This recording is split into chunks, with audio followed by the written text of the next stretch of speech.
All right, I think we're good. Let's roll some dice in anger. So, yeah, this is Curse of Strahd episode. I need to remember to do the introduction because I've started putting it on Spotify as well, as I mentioned to you. So, Curse of Strahd episode 12. Yet to be titled. What I've started doing. Go on, Tom. I was going to say, just to pop in a quick PG warning as well. This is an 18 show.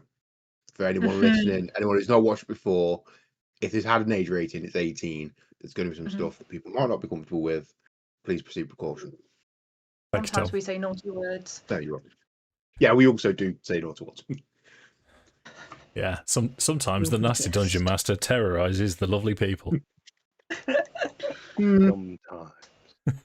Sometimes. The rest of my fellow players might be lovely. I am not. I just probably deserve it. In fairness. I was going to say what I started doing with the other D&D games that we do is I'll put the title on first, but with you guys, I don't know if you've noticed, I terrorize you first and then amend the title afterwards. So this, for now, as far as we're concerned, it's just episode 12.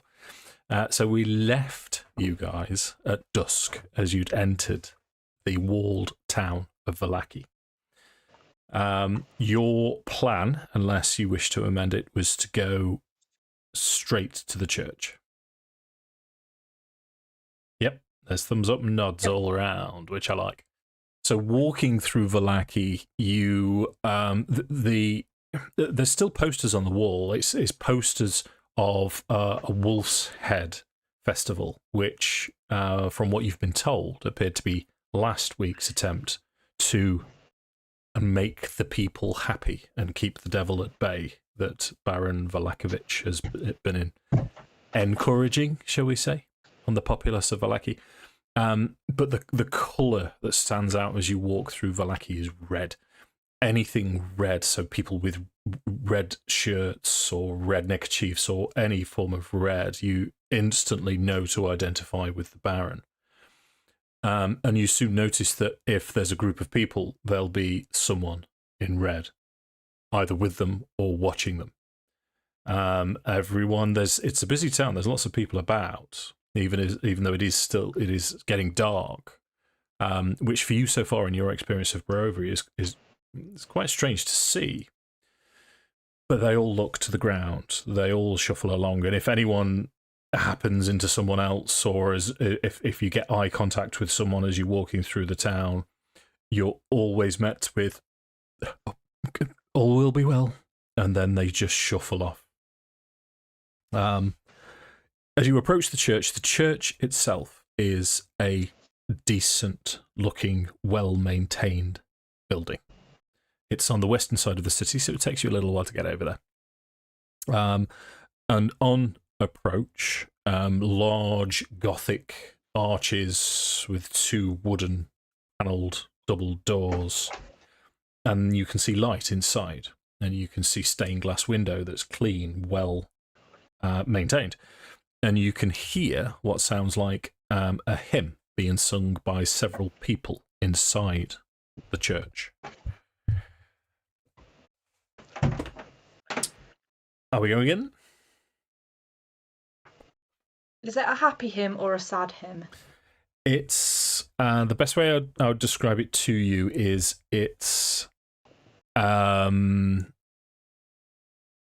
sad hymn, similar to I'm not to cause offence, but just as we know what we're on about, it would, as you guys as players would know, it sounds like a Roman Catholic hymn, or perhaps a Church of England hymn, or hymns that you may have seen or heard or grown up with. So there's nothing. Whole world. It is more nearer my God to the over whole world in his hands. Yeah. What Leah said, not what Josh said. Josh, you're being far too upbeat. Could you imagine? But it's mechanical is the other word I'd use to describe it. There's certainly no gospel air to St Andrew's Church in Vallaki. But as you approach, and open the door. Light spills out, and it looks inside. It looks warm and calm and peaceful. Straight north, as you look down, there's pews to the left and right with an altar with an elderly-looking human gentleman who seems to be sort of nodding along and leading. He's got the loudest voice as he's singing a prayer to the morning Lord. And in the congregation, there's other humans, mostly drab-dressed humans, all sort of looking down at their hymn sheets, mechanically singing along with, every now and again, splashes of red. People wearing things, and they're the only ones that are looking around. And as you enter, a young boy approaches you, human male, sort of sandy-coloured hair, maybe 10, 11 years old. And he sort of scuttles over to you at some haste, and he'll say, "Oh, greetings! Oh, new people, yeah, please come in." And he seems to be pointing to you towards the pews. It's quite a full church. There's a lot of people in there. Do you wish to do anything? I will lead straight to the pews. Sure. So Irina will follow you, Gertrude will follow you along as well, and Patches. The young boy seems to be making a fuss of Patches, and then the young boy comes and sits with you and starts stroking Patches. But the hymn finishes, and the priest, you assume the priest, the man at the head, will continue in quite a sonorous voice, and he'll sort of say, "Oh, that was wonderful, wonderful. Nice to see you all. Thank you for joining us as ever. Yeska, if you would. Yeska, stop playing with the dog." As the small boy sort of realises he's being addressed. "Yes, it's time for the collection plate. You know what to do." As the young boy goes up and starts passing a plate round. As the priest continues, he'll say, today, before we finish, we are to give our prayers to Wilhelmina, one of our faithful here." And you can see a woman at the front now as he gestures towards her. It's another human female. She's possibly in her 50s, mid to late 50s, and she's crying. And the priest will continue saying, "Hopefully her son Udo will return to us." Let's have the first roll of the night. I'm going to ask for an insight check from you all, please. It'll be a group check. Bounce up a natural 20 to a 2, Dave. Oh. 8 when that happens. Teens and 20. Head sight. Ooh, 17. Ooh. Oh. Oh. Her son's a vampire in the basement. What do we do again?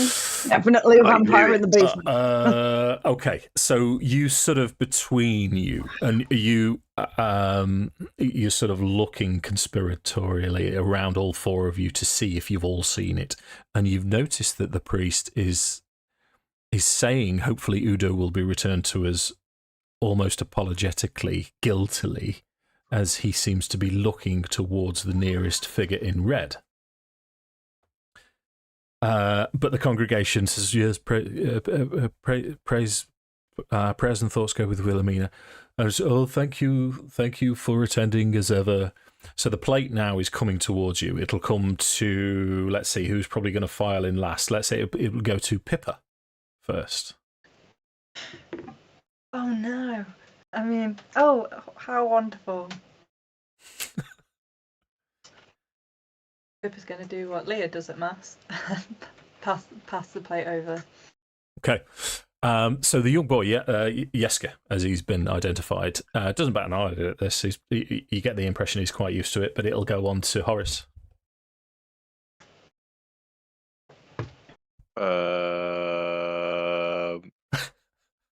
I think Horace would probably just quickly pass it along, fighting the urge to take coins off the plate rather than put any down. Okay, and then to Farrow. Are there coins on the plate, and what denomination of coins are on the plate? Okay, well, we'll have that. It started with the pew. You're at the back, so it started. You're at the back left. It started at the back right, and it's been along a few people. And there's a couple of, perhaps 4 coins on there. They seem to be electrum coins. Make a perception check for me. So.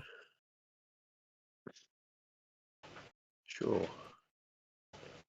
Let's go. Wow, he has just lost an eye, I suppose. That's an 11, Dave. 11. So yeah, there's of these electrum pieces. You've only heard the jingle of 2, so you suspect 2 of these coins started on there, so to sort of encourage the donation of these coins. But you see that on the right-hand side are people. There's a woman dressed in black, very fine looking human woman. Again, she's sort of mid to late 50s, but she's dressed more grandly than the rest of the congregation. You think the other 2 came from her, and she's got a young man next to her. Yeah, but that's what you see. Farrow will put 4 silver pieces on, 1 for each member of the party. Okay. But he won't pass the plate to Tala. He's going to pass it straight forwards. Okay, righto. So, well, you pass it back to Yeska, Yeah. who then goes round.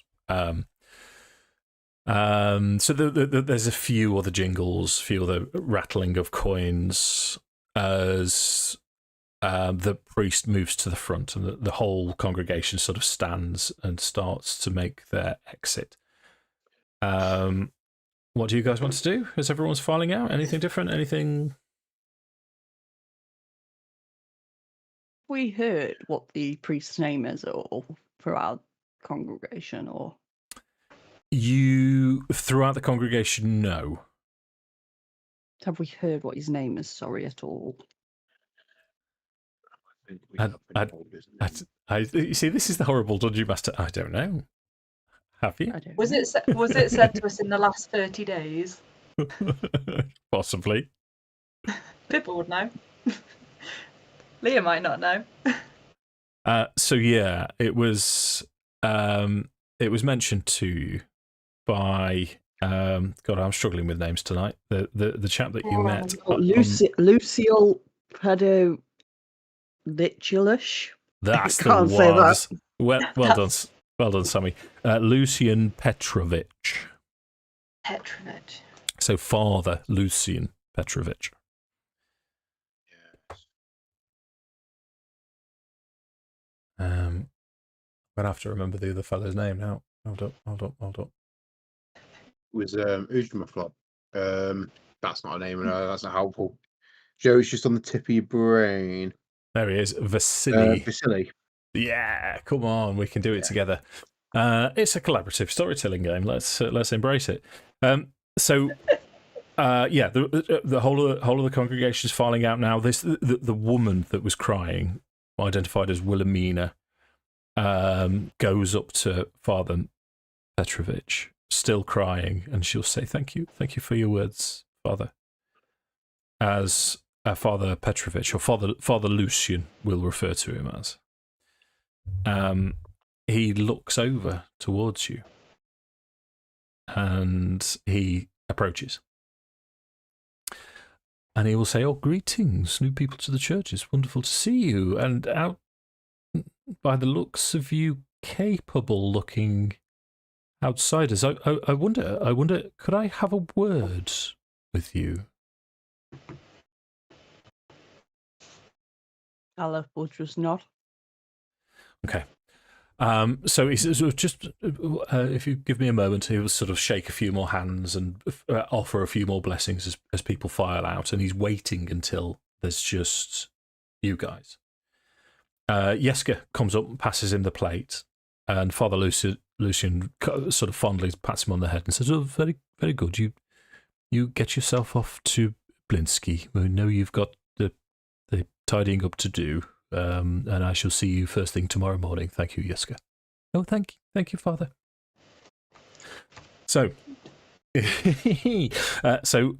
Father Lucian, now in this empty church, will turn to you and he'll say, "Well, greetings. First of all, my name is Father Lucian Petrovich, but I mean, whether you want to call me Father Lucian or however you wish to address me, depending on your thoughts towards the gods, that's entirely up to you. But may I ask, who are you?" Dad.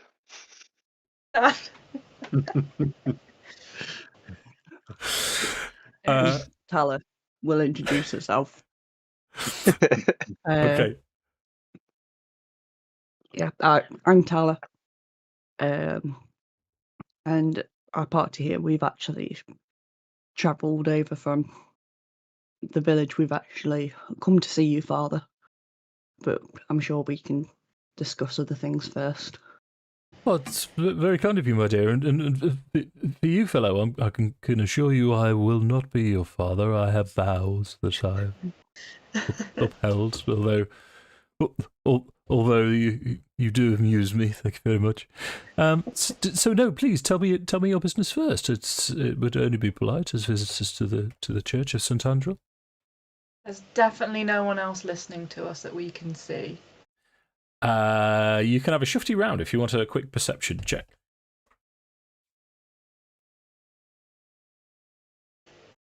None of the gods lurking. Guidance. Shall I do it? You know what? It's probably nearly bedtime. So let me just check what numbers I rolled. So I've not used any of these today. Pippa's going to roll an 18. An 18. Plus 2, so that's 20. Nice. Yeah, you're definitely alone. The echo of this place now, it's quite grand inside. Yesa was the last to leave. If there was anyone nearby, if you talked in a normal tone, they wouldn't hear you anyway, because it's a large enough place.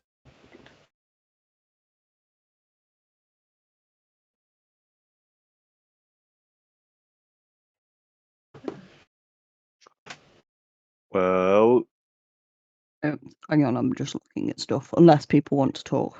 I think Horace would maybe kind of jump in and say, well, perhaps we should speak plainly with one another. It seems that there's clearly something you want from us, seeing as you approach us on the means that we appear to be capable, which may or may not be true, but I'll take. We'll graciously accept the compliment. But either way, I believe we are seeking for hallowed ground where we may be able to, or perhaps you may be able to host our guests or our friends. I don't really know.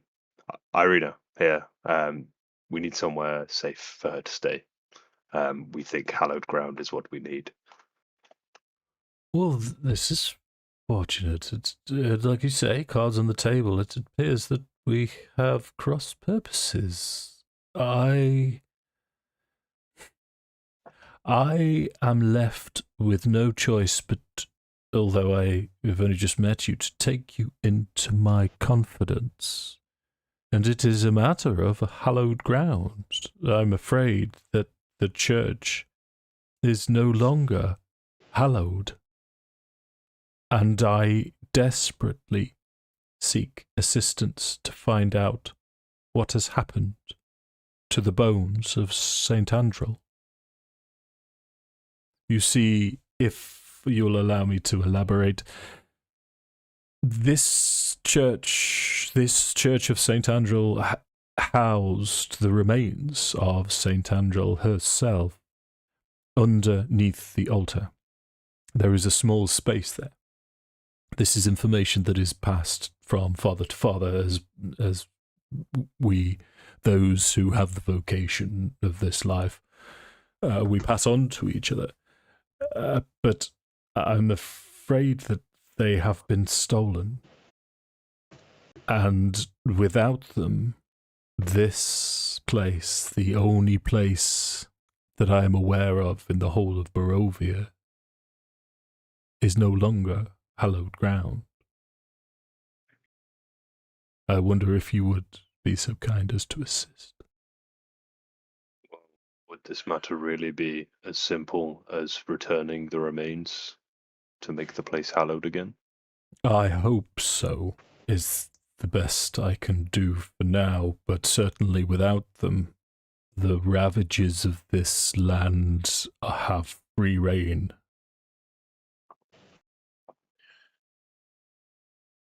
Question, Dave. Yeah. Given that we know that there is potentially other hallowed ground in Barovia, can I have an insight check to see if he's being if he's been honest with us? Sure. Not because obviously we know there might be somewhere else, but it's more about this guy's character for me. Yeah. Like I want to know if he's going to try and lie to us to get his way. Oh, and there's an after 20 for 25, Dave. Very nice. There we go. Nice. He's not only being honest with you, but you can also tell he is desperate. Everything he's telling you is true, but he's trying to tell you in as reserved a way as possible. But he is panicking. He's terrified that this church is no longer hallowed. And with a natural 20, you also get the impression that everything he's done for the people, the service that he's just held, this guy's the real deal. He is a decent, honest, holy man trying to do his best for tortured souls. Good roll, Tom. Thanks.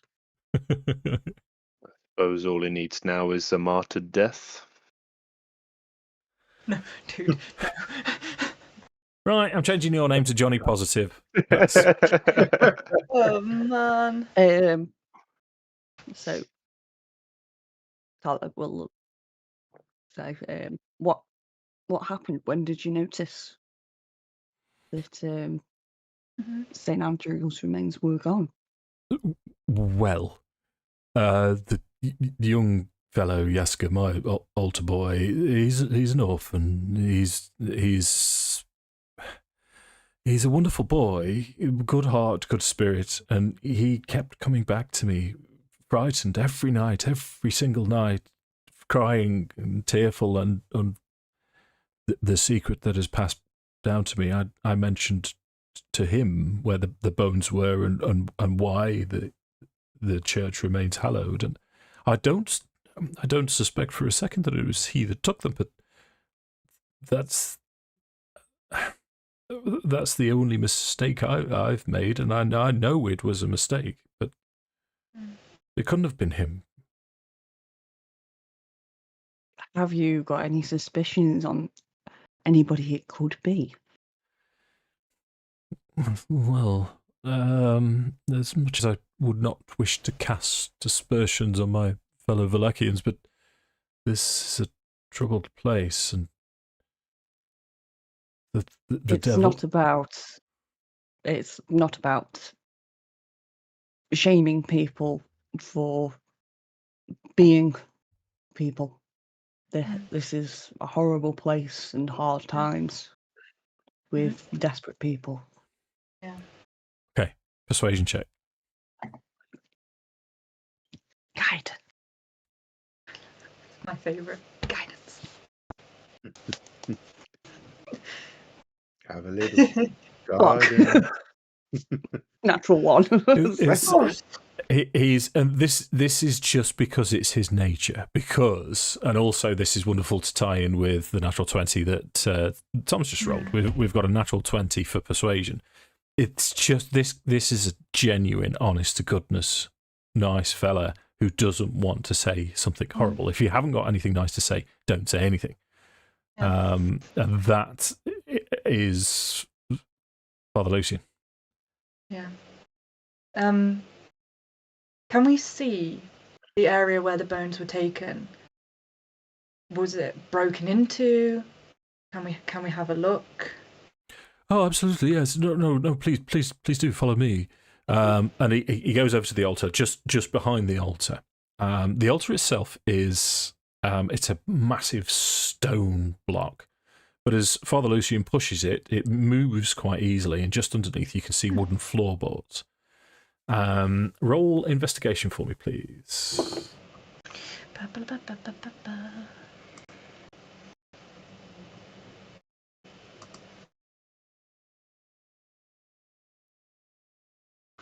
Ooh, that was all right.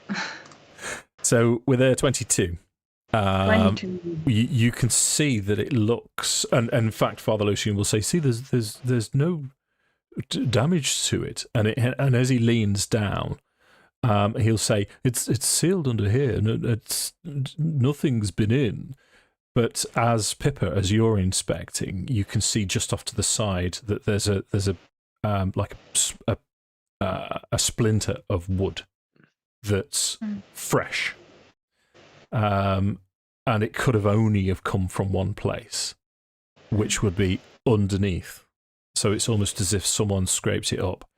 So as you investigate, although the top of it fits perfectly, perhaps Pippa's hands are small enough to actually fit down a crack and ease it up a little bit. As you run your fingers down, you can feel part of it has this chip on the inside, and so you can lift it up. You can get the chip and replace it, and you can spot 22 is really good. So it's possible that a blunt-ish object has been used to lever this up, which has snapped it off. As in, lifted it up from underneath. Looks like a crowbar, as if you put a crowbar in and chipped it up. Do you know, like when you're ripping things up with crowbars, you normally chip the underneath of the wood rather than the top of the wood, because that's where you exert the pressure. Does it look like that? Yes, but something broader. And as you're examining this and running through the options, it's possible that it was a spade, or if any of our American friends are watching, shovel. A shovel. Yay! And as you, if I may, Leah, if you don't mind, sort of Pippa sort of saying this out loud. Yeah, she's figuring it out. Yeah. Too big for a crowbar. Maybe this big. Maybe a shovel or something. Can you see where the dent is? A spade. Spade. Yes. When in Barovia. we do good roleplay. To this, Father Lucian will say, "Oh, that's well, Milivoj tends the grounds, and he's kind of like an older brother to Yeska. He's a very angry young man, Milivoj. I wouldn't dream of annoying him, but it's possible that he's the only one that's normally around with a spade. Yeska will know where he is, actually." Yeah, we can have a word. The young boy, Yeska, when you said he was waking up in terror on a nightly basis, did he speak of any of, I presume it was nightmares or things he had seen? Did he speak of any of this with you? Oh, many things that all of us have seen. All of us have seen outside the city. The walking dead, the spectres, spirits. We've heard the howls of wolves. We've seen the werewolves, packs moving all around. We're all aware of what's happening, and sometimes it gets too much. Oh. How long ago did these start? Did what start? Sorry. The nightmares. Oh, 3 days ago, 4 days ago or so. Well, they're always there, but they've become particularly worse over the past 3 days. And it was roughly then that the bones disappeared. Yes. Yes. So Milivo, forgive me if I say his name wrong. Milivoj. Milivoj, he is the groundskeeper.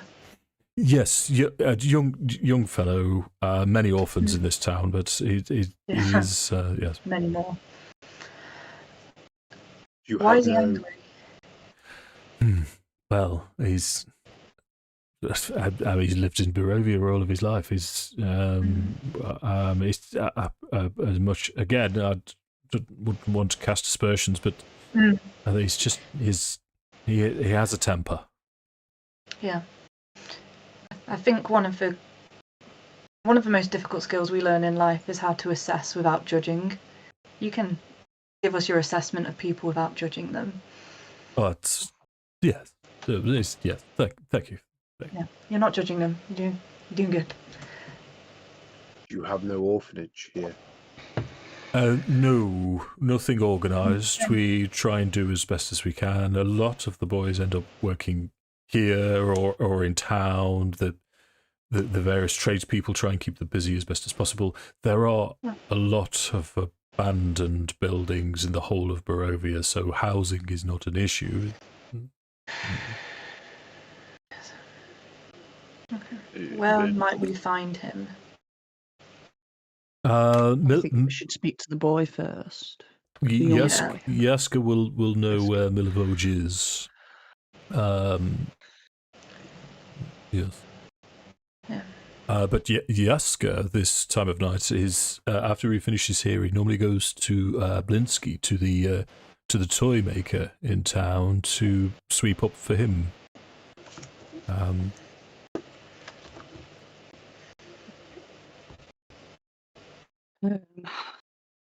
Well, I won't lie to you, Father. This is in short, put a blunder into our plans. As we sought hollow ground to protect one of the individuals with us. Oh, okay. Why would you need hallowed ground for them? Why else wouldn't you need hallowed ground in Barovia? Oh, that's a fair question. Just roll persuasion on that for me, please, if you don't mind. I'm not saying it as I'm not telling you why, but I'll give you some guidance. It's Irina's story, isn't it? Fuck! Yeah. Okay, your guidance then. Fuck! Okay. 10. I did perception for some reason. Why did I do perception? That's okay. Don't worry. Well, it's still even less then. It's still not going to be quite enough. So Father Lucian will say, "Oh, well, if forgive my boldness, but I would like specifics if you're wishing my services." I would turn to Irina at this point. Gesture to her. Would she like to tell, or would she like me to just say? She nods as if to gesture you forward. You carry on. So I'll turn back and say, unfortunately, the devil is pursuing this one. Gesture to Irina.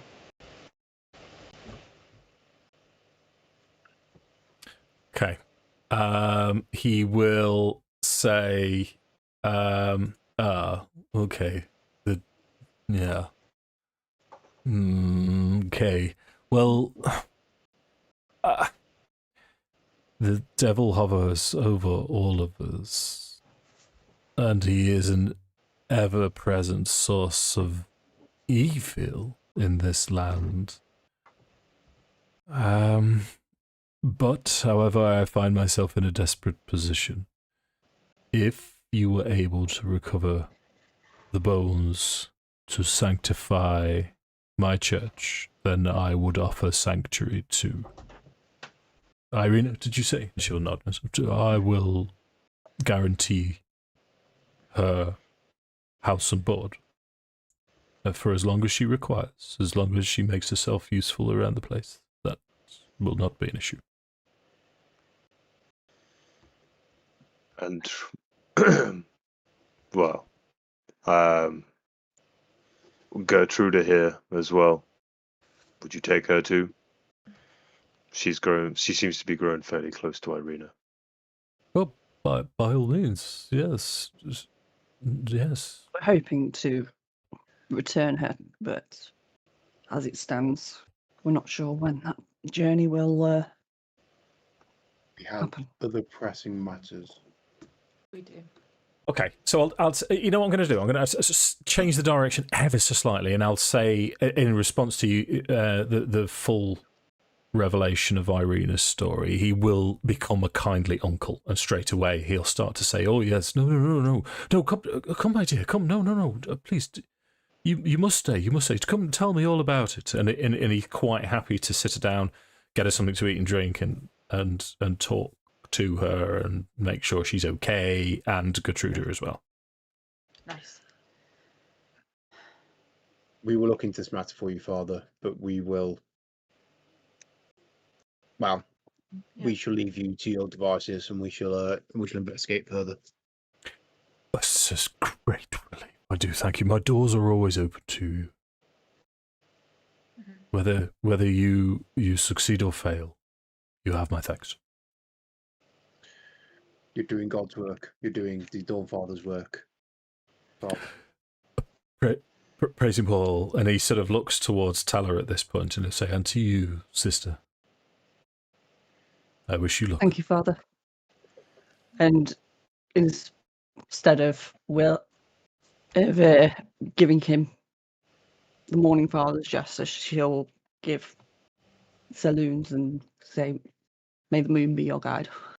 Tidy, yes. Yes. I do rather enjoy Father Lucian. Yes. Well, thanks, Dad. Well, I mean, it's I do enjoy the brevity. Is sort of lean up and slap Horace on the shoulder and say, "I shall see you soon, my son." Yeah, just give him a wink. Give him a wink, and then look to the others. Love. Right. So from the church, so we're on the west side. We need Yes. to go to bed soon. We do. Well, Wrangling anything, I'm going to be cantripping our way out of this. perhaps we should go find Yeska, was it, at the toy makers? But so do we go to Yeska tonight at the toy makers? I think so. And then we can make sure he gets back to the church safely. Yeah. And then go To bed. and find Lady Vodka. Yeah. Lady Vodka. Vodka. That's how I've got it written down. Cool. I'm doing phonics all over Victor. the place, trying to write these names down. Yeah. I'm taking my best guess. Oh, I shout mean, out if my you want me to handwriting- spell anything to you. That's Milivoj. Milivoj. Well, you see, it's because it's a pronunciation thing. It's Milivoj. Milivoj.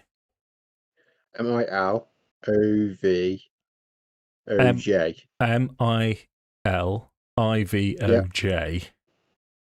Hang on. It's like close to MIL Mojave, isn't it? Ivoj. VOJ. Yeah. Okay. Everything's fine. all as well. All is well. All as well. So, if where was... To the toy Toy shop. maker? yeah, if hopefully you got the map of Vallaki up. So on the west hand side Yes. is the church. All of the red buildings, I think I've said to you before, are the buildings of import. So this is the toy maker's shop. Just here. It's not far away. Where's the lady's house? The lady's house. The lady is the Voctor house. Is there? Voctor, by the way, is Wachter.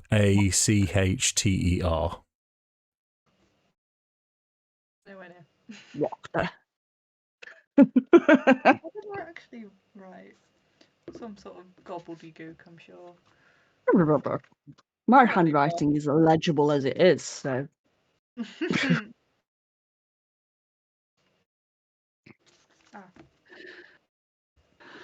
Yeah, Right. so Let's go. You're before we muted, leave- Tom. Never mind, don't worry. Okay. It's not important. It's Okay. irrelevant. before we leave, Tala will turn to Father Lucian and ask, I know the ground hasn't, well, it's not technically hallowed, but do you by any chance have any holy water that you would be willing to part with? Persuasion. Guidance. Not that it's helped, but I'll give you a DC of 12 for this. I'll tell you what it is, and then you can have a vial. it's just not going to happen, Dave. What? Now that I've told you. It's just not going to happen. See, it's just not going to happen. Yeah, it's not so gonna we've happen. got 6. He'll say, Oh, I'm afraid I'm fresh out. I Dude, So fresh out. It's fresh. Yeah. Oh no! Don't make me do it. The silver powder is difficult to come across at the best of times. We do, as you might imagine, get through a fair amount of holy water, but I'm in between batches at the moment, dude. Dude. Rubbish. That is fair, Father. And shuffle away. Okay, righto. Still, just past dusk, torches are being lit. The other thing that you get from Vallaki, especially at night time, is people like light. There's a disproportionate amount of torches everywhere is well illuminated on the street as you walk towards the Toymaker store.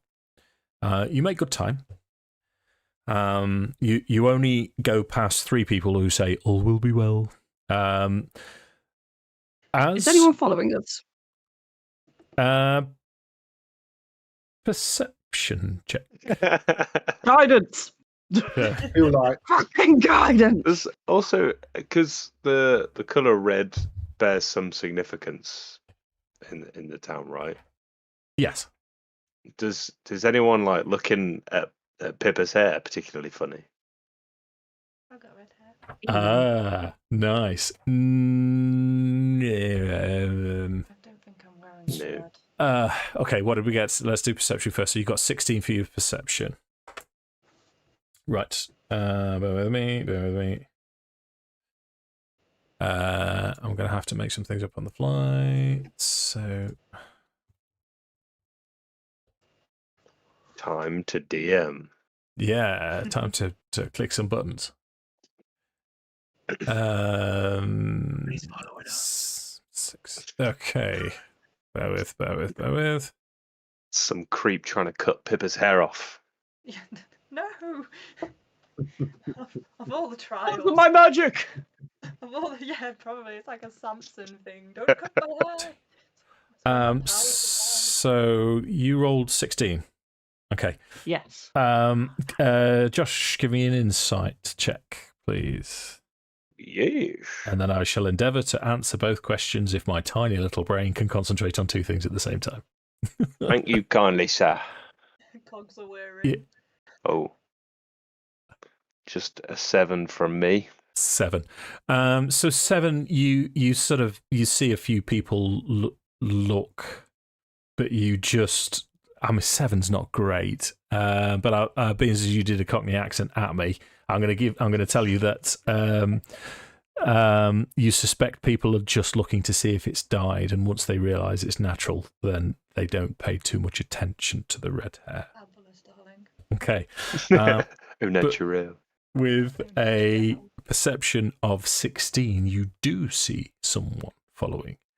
You, just out of the corner of Tala's eye on the way in, you saw a gentleman outside of the church, minding his own business, leaning against the lamppost of the corner of the street. Bit of George Formby for you there. I'm the only person old enough to know who George Formby is. And you also notice him again as you're walking towards the toy shop, and he seems to be behind you looking nonchalantly. But the fact that you've seen him twice, you suspect that someone is following you. Are we upset about him following us? Not yet. Is he wearing red? No, he's wearing muted colours, as if he's someone that's trying not to be seen. Got a hood up? No. He just has the appearance of someone that, if you looked over him, he could just blend into the background. He looks as if he's no, he's not going cooey. He's dressing to be unnoticeable. That's the best way. Yeah, we swap jobs briefly, Tom. Cheers. Collaborative storytelling. Okay. So Tala will sort of do a bit of a motion to Farrow, and as if to basically point out we're being followed, in a way that he would know what I mean, and I would look in his general direction. So Farrow knew who I was talking about. Okay. So is there anywhere that Farrow could step in, kind of almost as if to disappear, if you like, so any kind of nooks and crannies, side streets that aren't as well lit? Loads. All around, yeah. So Because we're right outside the toy makers, aren't we, at the moment? You could have spotted this beforehand, so you can be slightly further away if you wish. Make a stealth check for me, Tom, please, while I try and sort out this image really quick. Lord Cucumber suggests that if he tries to sell us something dodgy, be smart, leave.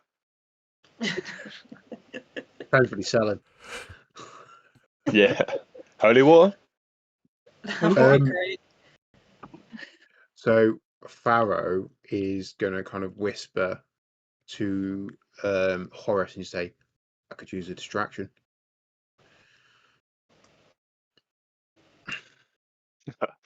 Yeah, Horace. And then try and trip him. Oh, fuck. Okay, yeah. You're a distraction man. Okay.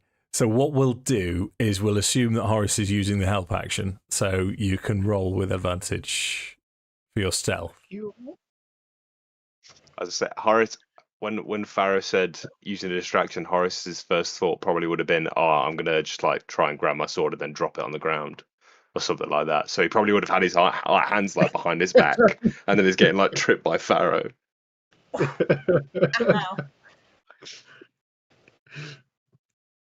Yeah, that reminds me of something. 13. Okay. Yeah, that wasn't a great roll. Yeah.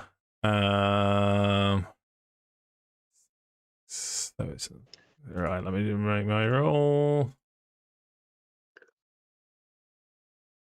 You rolled. Right, okay. So this fella doesn't see you disappear around the corner as the rest of you carry on. But Farrow actually sees as Horace trips over his own sword. Eats shit. And then eats a cow pat on the way down. As the other three carry on, this figure looks around to make sure no one's watching, doesn't see you, and then follows. Okay, so I would like to follow him, but the plan is to try and grab him and drag him into another alley. Okay. When I'm at a point where no one else would see me do so, as far as I can, obviously, as far as Farrow. Yeah. To be looking around, looking for the right moment with the right people, with no people around, to just kind of, grabbing a chokehold and pull him into an alley. Yeah, I'm hearing you. Okay. Right, let me stick him on. Okay. So, what we'll do is you manage to spot a decent place to do this. So, I'm going to ask for. It's a grapple, isn't it? So, it's an unarmed strike. Okay. Come on, big. Oh, come on. What's with these rolls tonight? It's a 9. I'm not even with you to give you the guide. Well, it says you can't use guidance in combat either. So as you've tried to grab him, he's seen you at the last second, and Are we as a group aware? I'm No. gonna say no. Tala's probably aware something is going to go on, but she doesn't have a clue in what. Well, because you, I mean, if you'll forgive me for this, I don't like saying no, but my rationale is that you created a distraction for this to happen. So for the distraction to have worked, you would have had to have kept moving. Yeah. So as You're out Farrow, of alignment. yeah. So as Farrow tries to grab him, this fella is human, perhaps mid 30s, very slender, weaselish looking features. He spins as you try and grab him and knocks your grapple off. I think because of the eye, he's almost short, so he thinks he's closer than he is. His perception is just that little bit off. Yeah, and as this happens, from round the corner, a group arrives, of which there are 2 people wearing red. As this human that you've attempted to confront squares himself up, dusts himself off, and just looks you in the eye, and then starts to move away. If there's witnesses, Farrow won't do anything else. He's not going to start something in an unfamiliar town and risk getting arrested. Okay. He's just going to give him a knowing look. Okay, righto.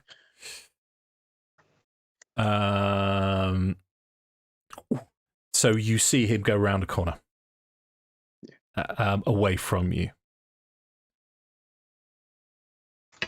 What's Farrah going to do?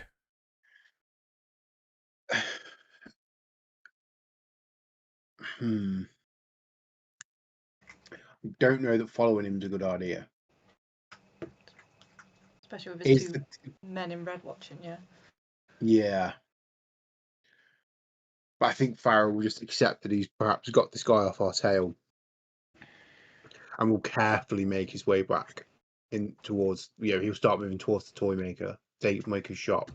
But he'll be careful to be checking his shoulder, checking over his shoulder and checking his surroundings. Okay. Make sure he's not no longer being followed. Sure. Make a perception check for me first, please. Yeah, no worries. Just to complete this bit. It's a 15. 15. So you see him trying to duck behind the building, and then you see him try and double back on himself. But you also he's moving in a direction away from you now, so you correctly assume that he's had enough for now. Yeah. And we'll make a note of his description. Just make a note of what roughly, his size and demeanor and look. Sure. Yeah. So medium build, dark hair, weaselly looking.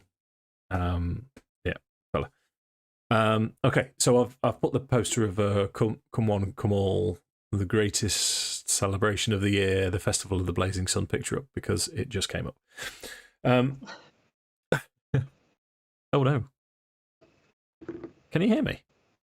Mm-hmm. Yeah. Yeah. Oh, I can hear you. it's my earbuds. One of them just said I've been disconnected. I'll just stick it in my thing and can you still? Yeah, that's all right. I'll carry on regardless. So you managed to get to the toy maker's house. It's well lit outside, as I've said.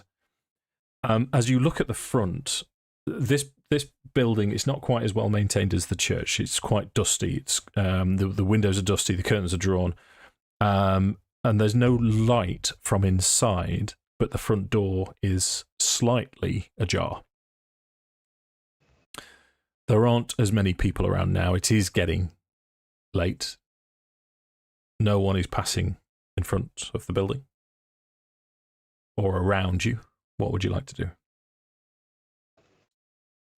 Is it essentially an unlit shop surrounded by very lit shops or houses? Yes.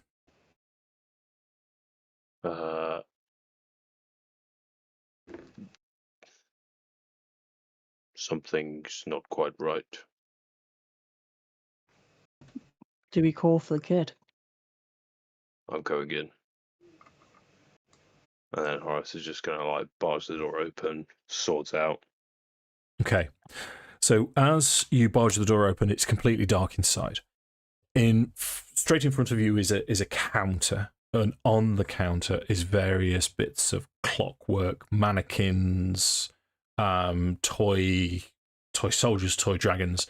In the corner, each corner of this sort of square building, there are life-sized toy soldiers all stood to attention with rather menacing-looking facial features. There are toy werewolves and toy vampires and toy zombies spread all around in various degrees of disrepair. There's 2 toy dragons which their heads loll over the counter. And as you break through the other side of the counter, you can see a door which is sealed.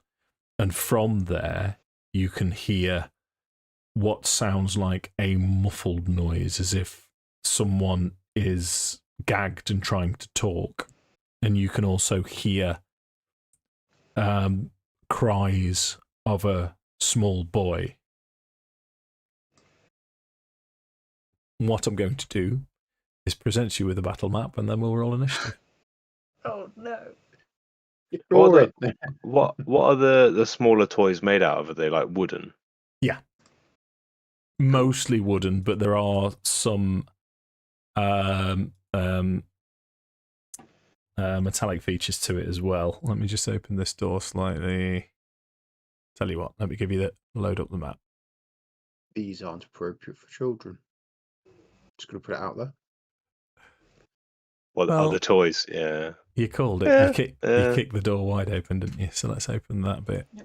Boom. Woke nonsense. Who says a child can't swallow small metal parts? Everything's fine. All will be well. Everything's fine. So, as soon as you've got your tokens, if you would roll initiative for me.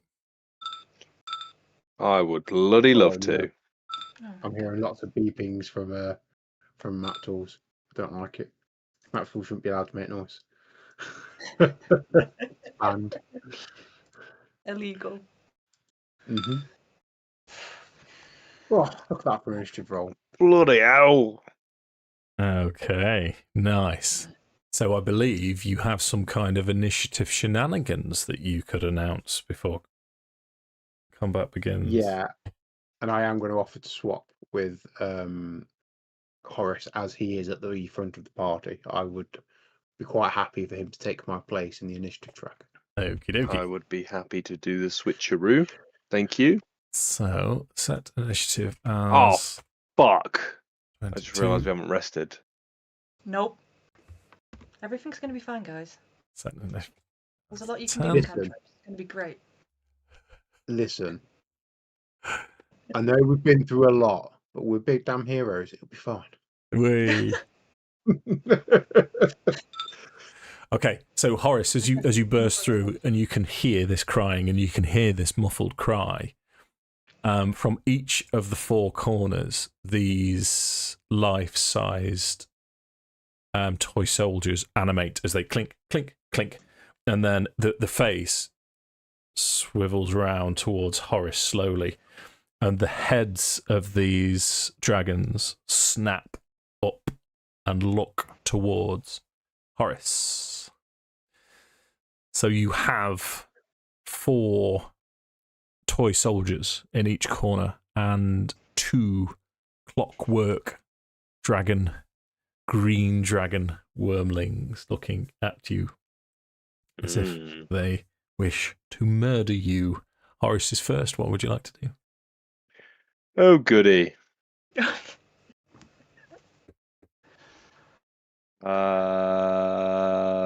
Choices.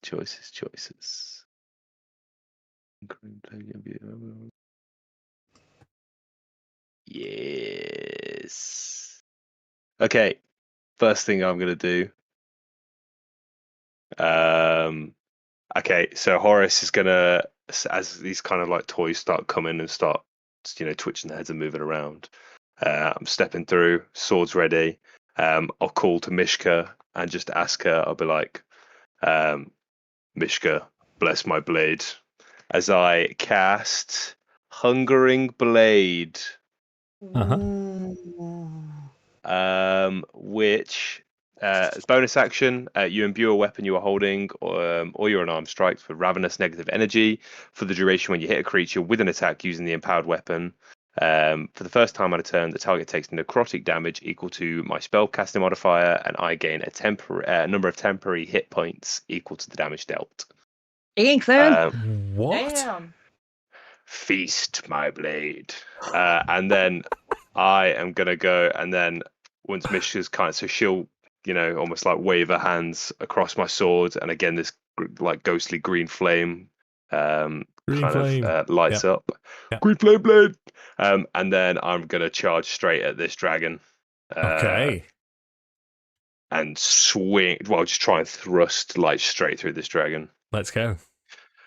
Come on, damage. Boop. Thrusting at the dragon. For a 17 to hit. 7. I love it when this happens so early in the combat. That's exactly what you need to hit the clockwork dragon. Nice. Yeah, man. Your damage. Okay. So nice. Roll it twice. For the savage attacker. So that's a 10 or a 13. Yeah. I will take the 13, please, Mr. DM. Given. Given. And then it's a +5 is my spell attack modifier. Or is it just a spell casting modifier? Let me double check that real quick.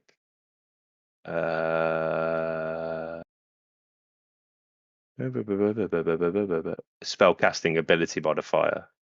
So just +3, that is. So 16.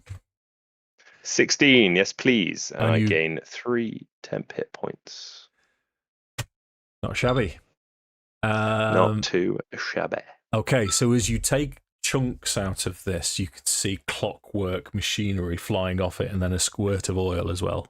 For flavour, why not? Sammi, tell us that. I will cast Healing Word then as my bonus action. Okay, tidy. And then I will cast Holy Word at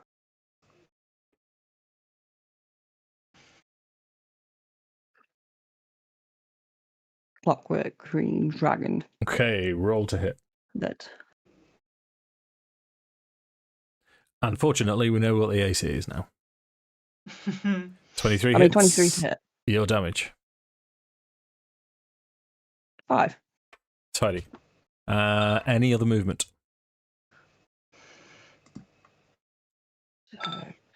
What did you roll for heals, by the way? I'm going to move another 15 feet in between the bookshelves, and then for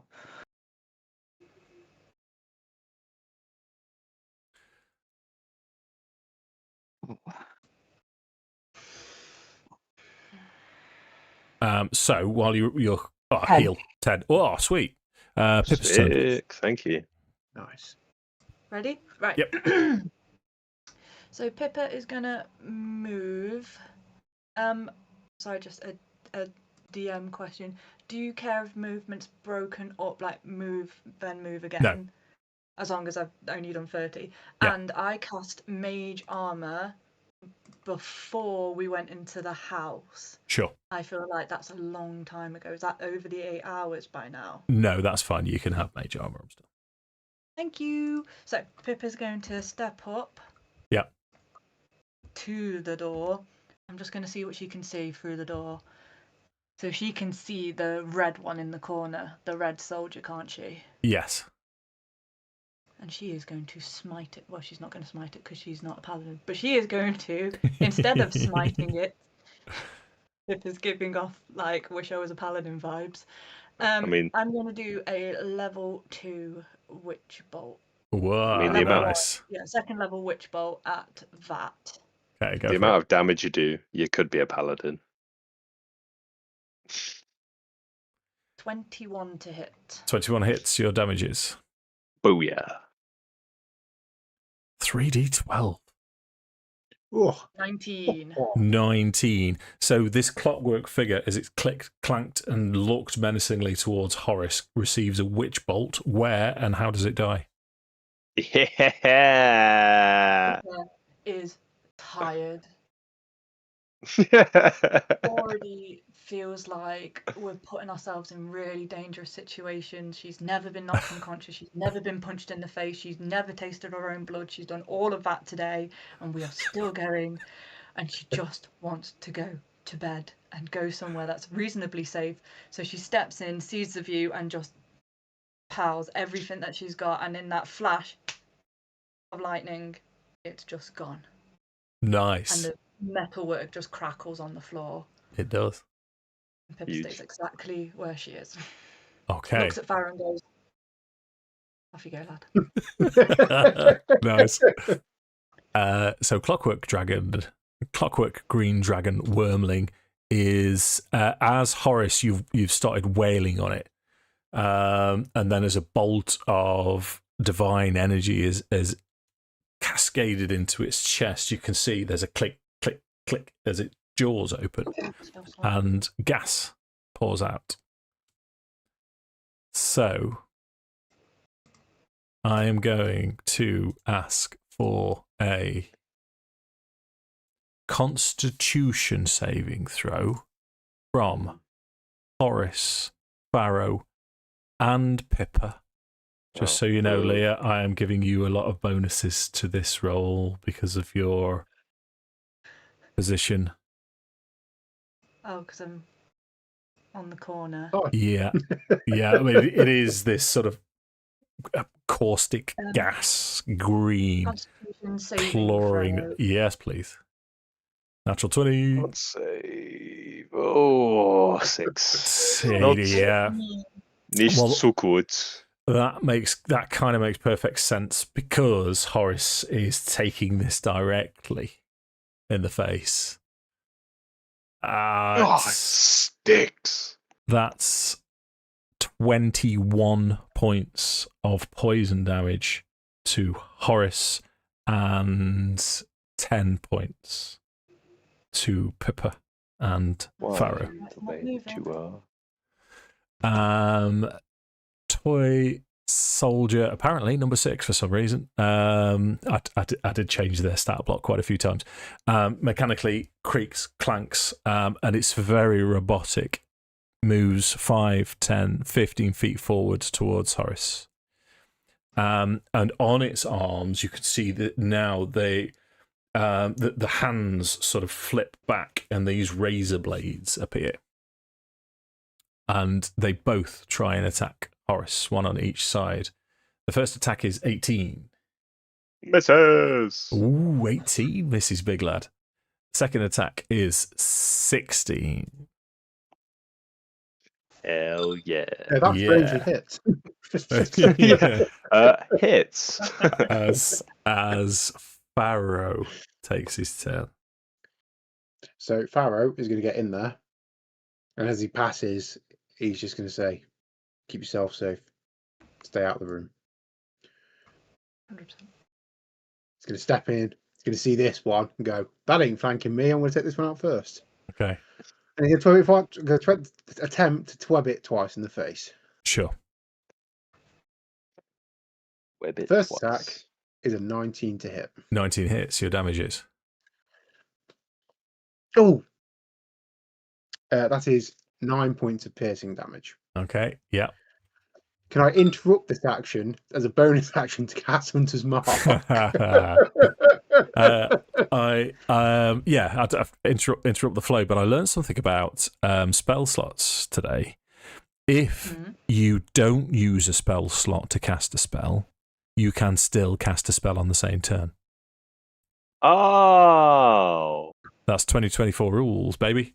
But really? Yeah. So, What I will say to you, Tom, is this thing with your first attack looks as if you've just about killed it anyway.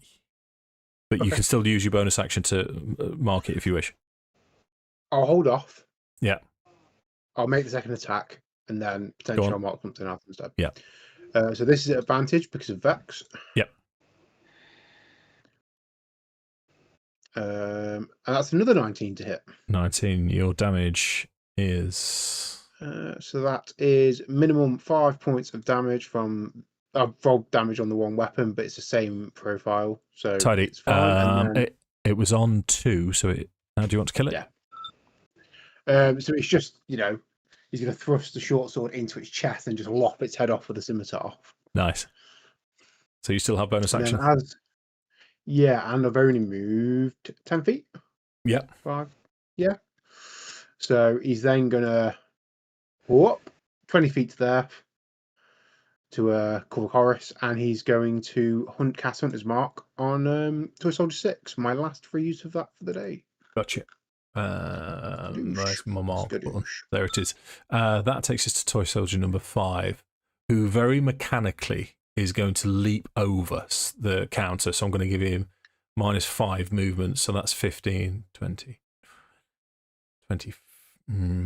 So 15, 20, 25, 30 feet of movement. Don't think, because of the bookshelves, he can do it any different. So that's 20.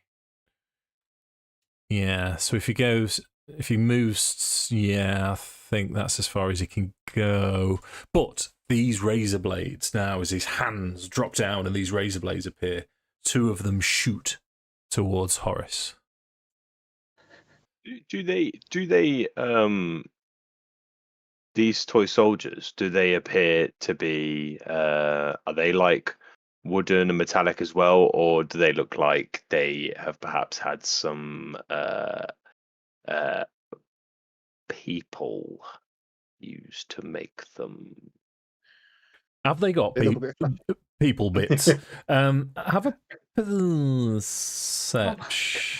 check. I think that's where Horace's mind would kind of jump to, like having heard the like Yesa like seemingly being captured.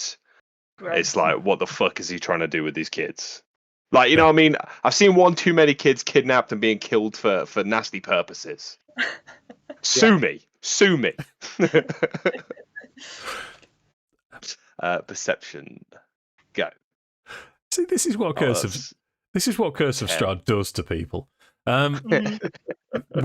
With a 10, all you're seeing is mostly wood and metal and paint. These are not flayed one Necrons, if I can swap over genre slightly. So 2 attacks on Horace. Horace. You see, I thought if I called you Horace, it might give me an advantage. It doesn't. That's 18. We know that misses. It does. And the second razor blade rolls 4. No, it doesn't. It rolls 7 to hit you. But both of these razor blades, as they shoot forward, spring back into its hand. as the clockwork dragon to the north now has its turn. Oh, this isn't a toy shop, it's an armory. So what I'm going to do from there, let me just, 1 second.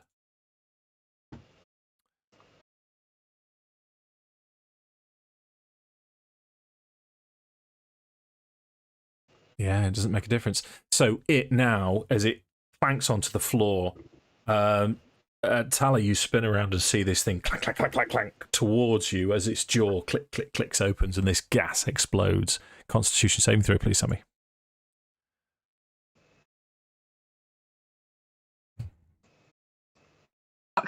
Oh, 7.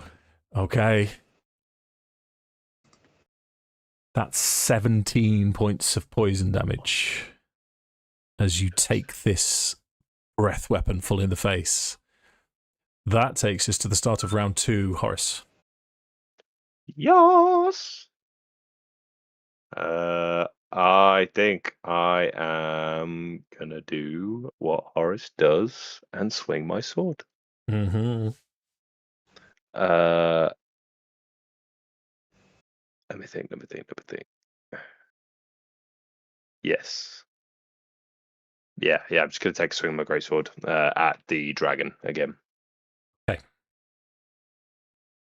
Oh fuck! It's only a 16, so that 16. would miss. That misses as you swing down. It just jerks out of the way in a very Terminator-ish fashion. I would like to cast Perforating Shot immediately after. So, which I take. So I take that immediately after hitting or missing with a ranged attack using a weapon. It has to be a ranged attack. Oh, uh-oh. Oh, well, that's shit. Why have I fucking got that then? Uh-oh, stinky. Okay, in that case, I'll just take graze damage, please. Sure. How much is that? It's just a modifier, isn't it? So it's just +4. Just 4. And you don't have to hit with... Oh, no, it's great, because it takes 4 damage because you've grazed it. Gotcha. Yes. Now I don't... the graze rule? I don't know if Hungering Blade were... No, because that's when you hit a creature with an attack. So Hungering Blade wouldn't work. No. Okay. Yep. All right, that's me. Thank you. Sammi, Tala's turn. Here comes the pain. So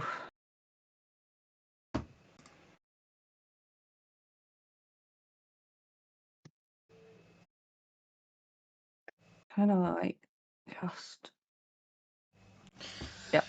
So just gonna cast Holy Word again at the Wormling straight in front. Sure.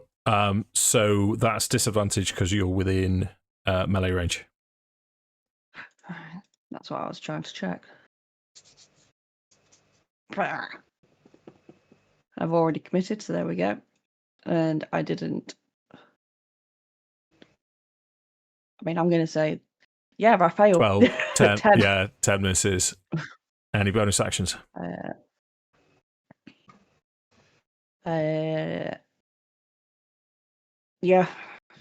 I'm going to healing hands myself, healing word myself even. Okay, yeah, you sort that out. Are you going to move? Yes. Okay. It's a trap. He's trying to get you to take the attack of opportunity. I can feel it. Listen to him. Okay. But I also have another idea. Okay. If it works. So it will further try down and the line. swipe you as you move away. That's an 8 to hit you. That misses. Yeah. So, yeah, Tala is going to go just there. Okay, you roll your hit points then, Sammi, as Pippa takes her turn. Okay, let's. Pippa can't see. can see just these little things. 7.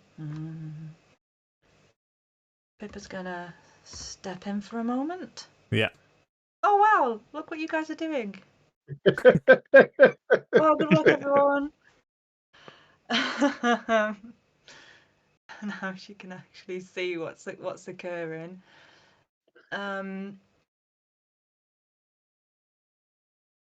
Right. Okay. She is going to do a rinse and repeat of last time.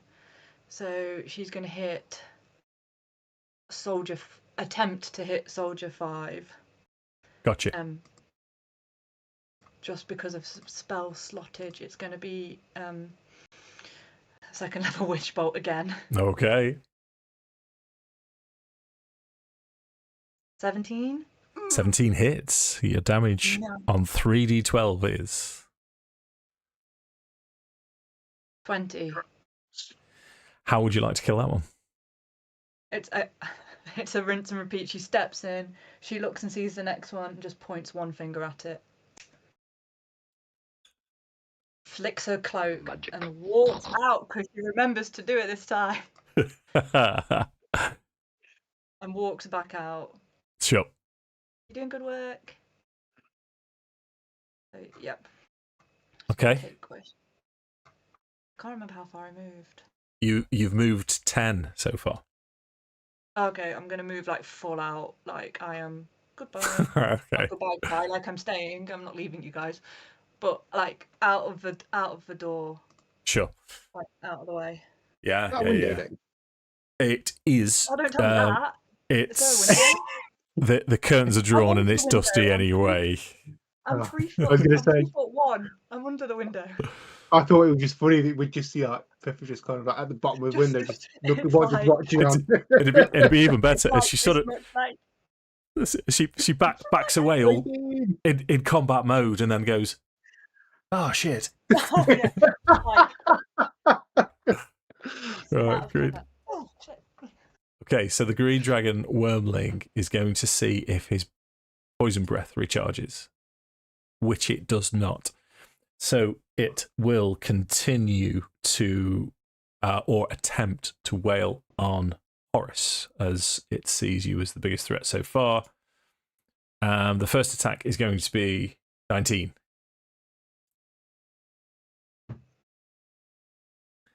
Ooh, dear. That's 11 points of slashing damage and 2 poison.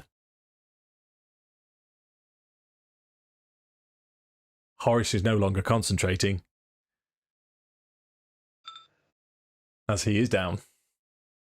Oh, no. The second attack is going to be on Farrow. Oh, the hunger. Sorry. Warding Flare. Oh. Yes. Oh, so this is disadvantage attack. Yes. Disadvantage attack rolled a 19. Damn.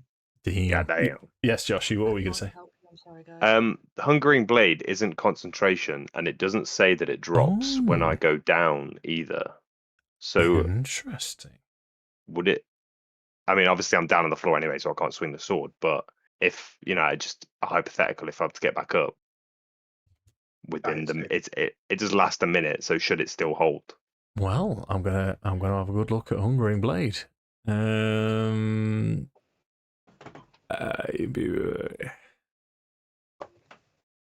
It's from Crooked Moon, yeah. No, so what that is telling me that you've imbued the weapon. So the weapon itself continues to keep the enchantment.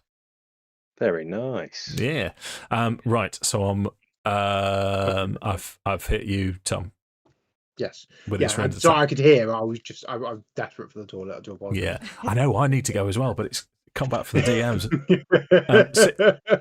6 slashing damage and 4 poison damage for a total of 10. Okay. As toy soldier number 6, which is in front of you, as luck would have it, these 2 chain things, chain blades, clockwork blades, try and slash towards Farrow. Warding Flare. Okay. That first one is a 9 to hit, so I'm going to apply that to the second one. Disadvantage of 6 to hit. Nice. Farrow's turn.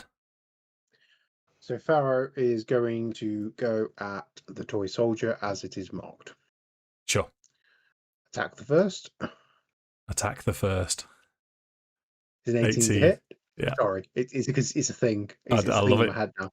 Yeah. For 6 points of piercing. Okay. And Big numbers, big numbers. where's Hunter's Mark? Hunter's Mark. And that is just every time I damage, isn't it? With Hunter's Mark. That's 5 points of force. Which is exactly what you need to kill it. Yes. So we just kind of ram again, same thing, ram the short sword straight through its chest. And then the scimitar will come down on the green dragon, which I don't have advantage to hit with because I have not hit it with Vex. Okay. I believe that's how that works. Okay. And that's an 11 to hit. 11 misses. Yeah, I thought it was Any bonus actions, anything else? bonus action, I'll move Hunter's Mark to the green dragon wormling. Okay. Consider that marked. So we're going to have to go to the toilet after I've taken this go. So the clockwork green dragon at the north is going to try and recharge his breath weapon. Fortunately, he doesn't, but he's going to come up behind Tala, and I'll tell you what happens in a second after I've been for a wee. Ooh, I'm going to The run real quick. suspense. I'm going to run and This grab has a been drink as really- well. This Yeah. has been really interesting combat because I have no idea. Like when I stepped in, I was like, "Oh, that's what's happening." Step back. Step back. No I'll be idea back. what's going on with you guys. Map towards the cell, like there's a bookcase fallen over. I'm like, thanks. Really Oh, implementing. thanks. Well, I'll be right back as well. Oh, boys and their weak Because they're not going bladders. to be so, to be fair. So.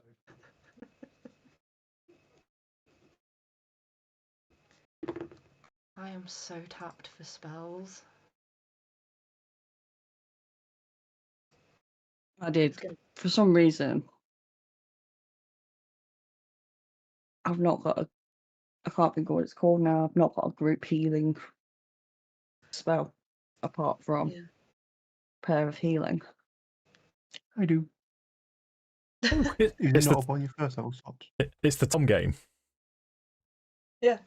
I heard that. Yeah. And stopwatch, go.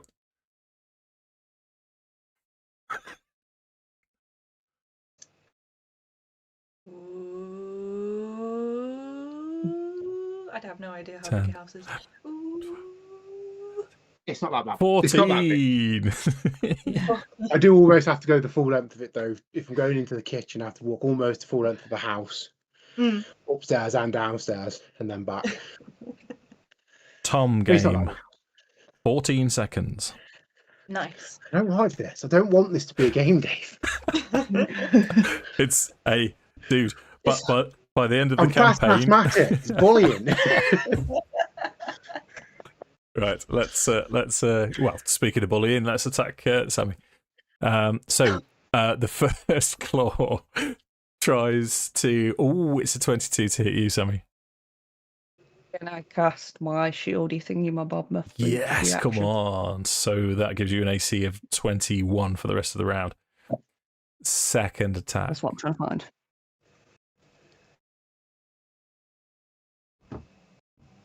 Have you? I think this is the first time you've cast this. Would you like to give us a visual for shield? So it's, in short, it just looks like Tala's shield just suddenly has a white glow and it just enlarges and pushes forward as the green dragon tries to attack, and it just bounces straight off. Nice. So yeah, Yeah. Second attack is a 20 as well, which, as you've already cast shield. misses. Ooh. Josh, death saving throw, please. Don't roll a 1. I hate you. That's my job, dude. That's my job. Okay. To everyone, I'm sorry. Okay. Tala, Horace is still down. You've got a green dragon behind you, one in front of you. What do you want to do?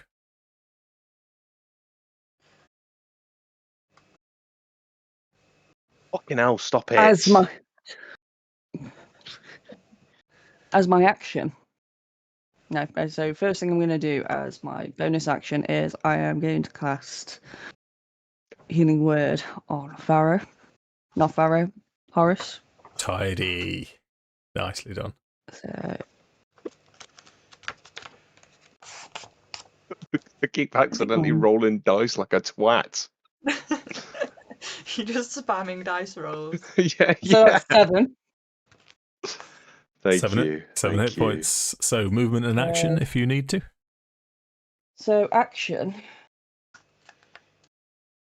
I am going to do something a little different, and I'm going to cast Chorus of the Lost. Okay. Yeah. Is this a cantrip?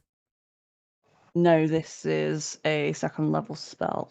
Well, you've already cast Healing Word, so you can't cast 2 I spells. did that as my bonus actions. Yeah, but it's still a spell. Well, fuck. Cantrips, not spells. So you can cast a cantrip.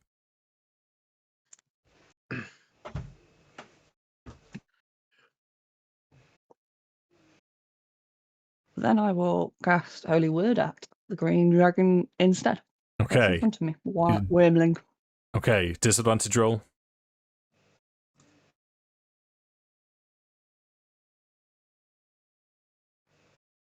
Disadvantage 19 19. hits. 8. Maximum damage. Nice. Anything else? Nope, I'm going to stay where I am. Okay, Pippa. Tip for you, Leah. You know, on Map Tool, it's a bit of a cheat. You know, if you click off your token. Uh-huh. Oh, cool! Look at all this, guys. I know. As I was going, and I'm looking at you directly in the eyes when I say this, when I was going for my weak boy bladder wee. I thought, well, shall I tell her? Shan't I tell her? Because I'll yeah. I'm going for that seer vibe eventually with Pippa, so it would make sense that she'd It be would. omnipresent with her perception of what's going on around the corner. Definitely. Right, so not charge. Off we go. So she's gonna step back into Lara room. Yeah. Let's see what the lay of the land is. Right, okay. For her third and final time of this evening's proceedings, she is going to witch bolt the clockwork green dragon directly in front of her. Okay. Last one, everybody. 24 to hit. Pippa's on fire tonight. That'll do it. Pippa's having a moment, I think. Yeah. Thank you, Gimli. 21. Fucking hell. Okay, that's a lot of damage. It's not enough to take it down. So, Pippa needs to keep eyes on this. So she's going to step. So she moved 2 to get where she was. So that'll be 15, 16, whatever. I think that's as far back as she can move. Okay, tidy. Yep. That takes us to Clockwork Dragon here. It's going to try and recharge its breath weapon, which it does not. So it, as Horace is still down, it's going to use its primary target as Farrow. First attack against Farrow. 10. Miss. Second attack. Natural 1. Miss. Right, let me just remove that from the too wily. initiative. Oh, yeah. So, yeah. Go on then. Farrow's turn. Yeah, so silver short sword in the face. Finish him. So 23 to hit. 23 hits. Okay. So I am not going to use my Colossus Slayer on this attack. I'm going to hope I can kill it without. Okay. Call it before I roll the dice. I think that's, Sure. So that's 8 piercing. Yeah. And 1d6 force. Come on. Oh, 2 force. Total of 10. Not enough. God damn it. Okay, so scimitar with advantage. Yep. Ugh. Is a 12, which is a miss. Should have used Colossus Slayer. I was Okay. hoping to kill it so I could go over and do the other one. Yeah. So bonus action. Movement.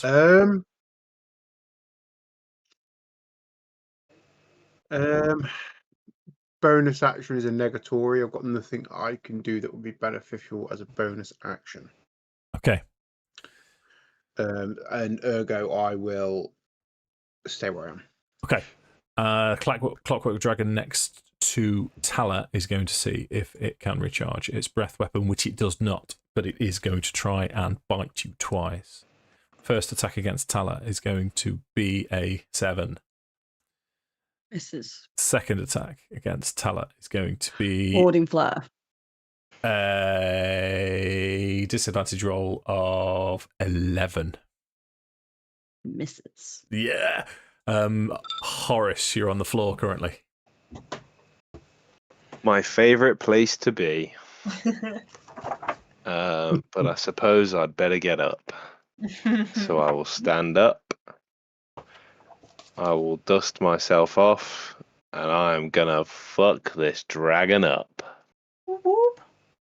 I hope. I haven't jinxed it. But I am going to take a big swing with my sword. Come on, Horace. Do what? And you know what? Fuck it. I'm going to... No, actually. I will just maneuver around it so I can be in flanking position. And I'm now going to swing at it. Yeah, that's fair. Thank you. Roll. Okay, yeah, 23 to hit. 23 hits. Boom. So that's 11 plus the extra. Plus the Hunger and Blade damage plus the extra. I don't even know if it'll take the Hunger and Blade damage on my. Yeah, We'll start with the 11. You do gain temporary hit points from the Hunger and Blade, there, don't you? Yay! Yay. How would you like to kill the first Clockwork Green Dragon Wormling? So I'll step around it, thrust my greatsword clean through it, and then kind of almost in a bit of a fit of rage, I'm just gonna let go of my greatsword, and then I'll grab it by the neck, pick up one of the wooden swords next to him on the table, and I'm just gonna jam the wooden sword down his throat where he's spouting that gas from. I'm like, fucking dragon! And then just throw him off the table. Nice. So, if I may, Josh, as you Yes. cram the wooden sword down its gullet, it looks like it's about to issue forth this poisonous gas, but instead of it coming out, it backs up. Hell yeah! Anything else for Horace?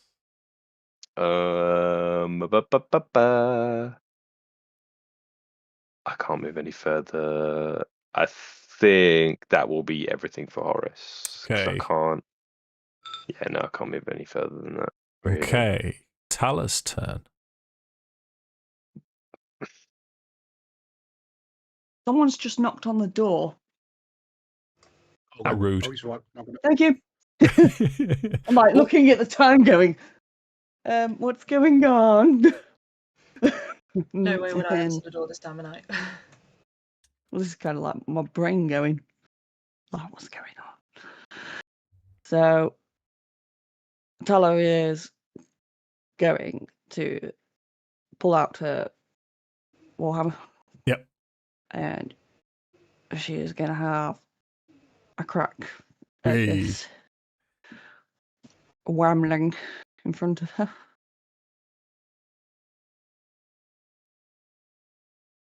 For a natural one. Sammi, is Lucy... Do you know who Lucy is? I don't know who Lucy is. This is adding so much suspense now.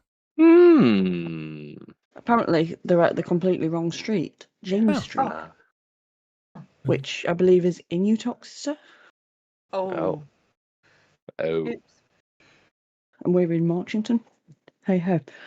Oops. So yeah, fucked. No bonus action. No. Okay, Pippa. From exactly where she is, she will roll her witch bolt damage. Yeah. Which is just 1d12 because it's still linked. Yeah. You got some free food there. I mean, which is a 2. Okay, you're gonna need something else. Does it still draw breath?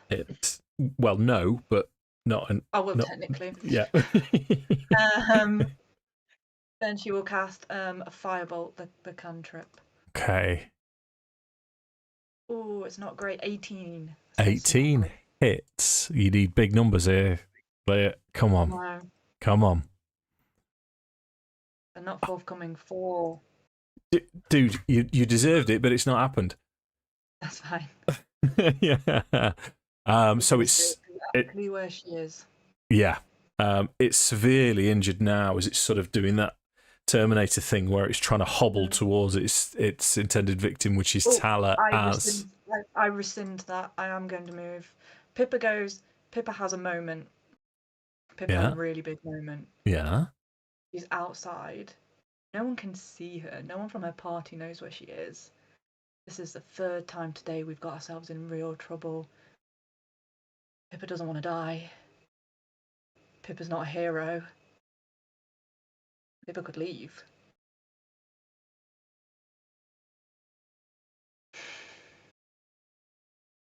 Pippa walks towards the door. Ooh. So she can see a bit better, and she stands at the door. Okay. Ooh. Farrow.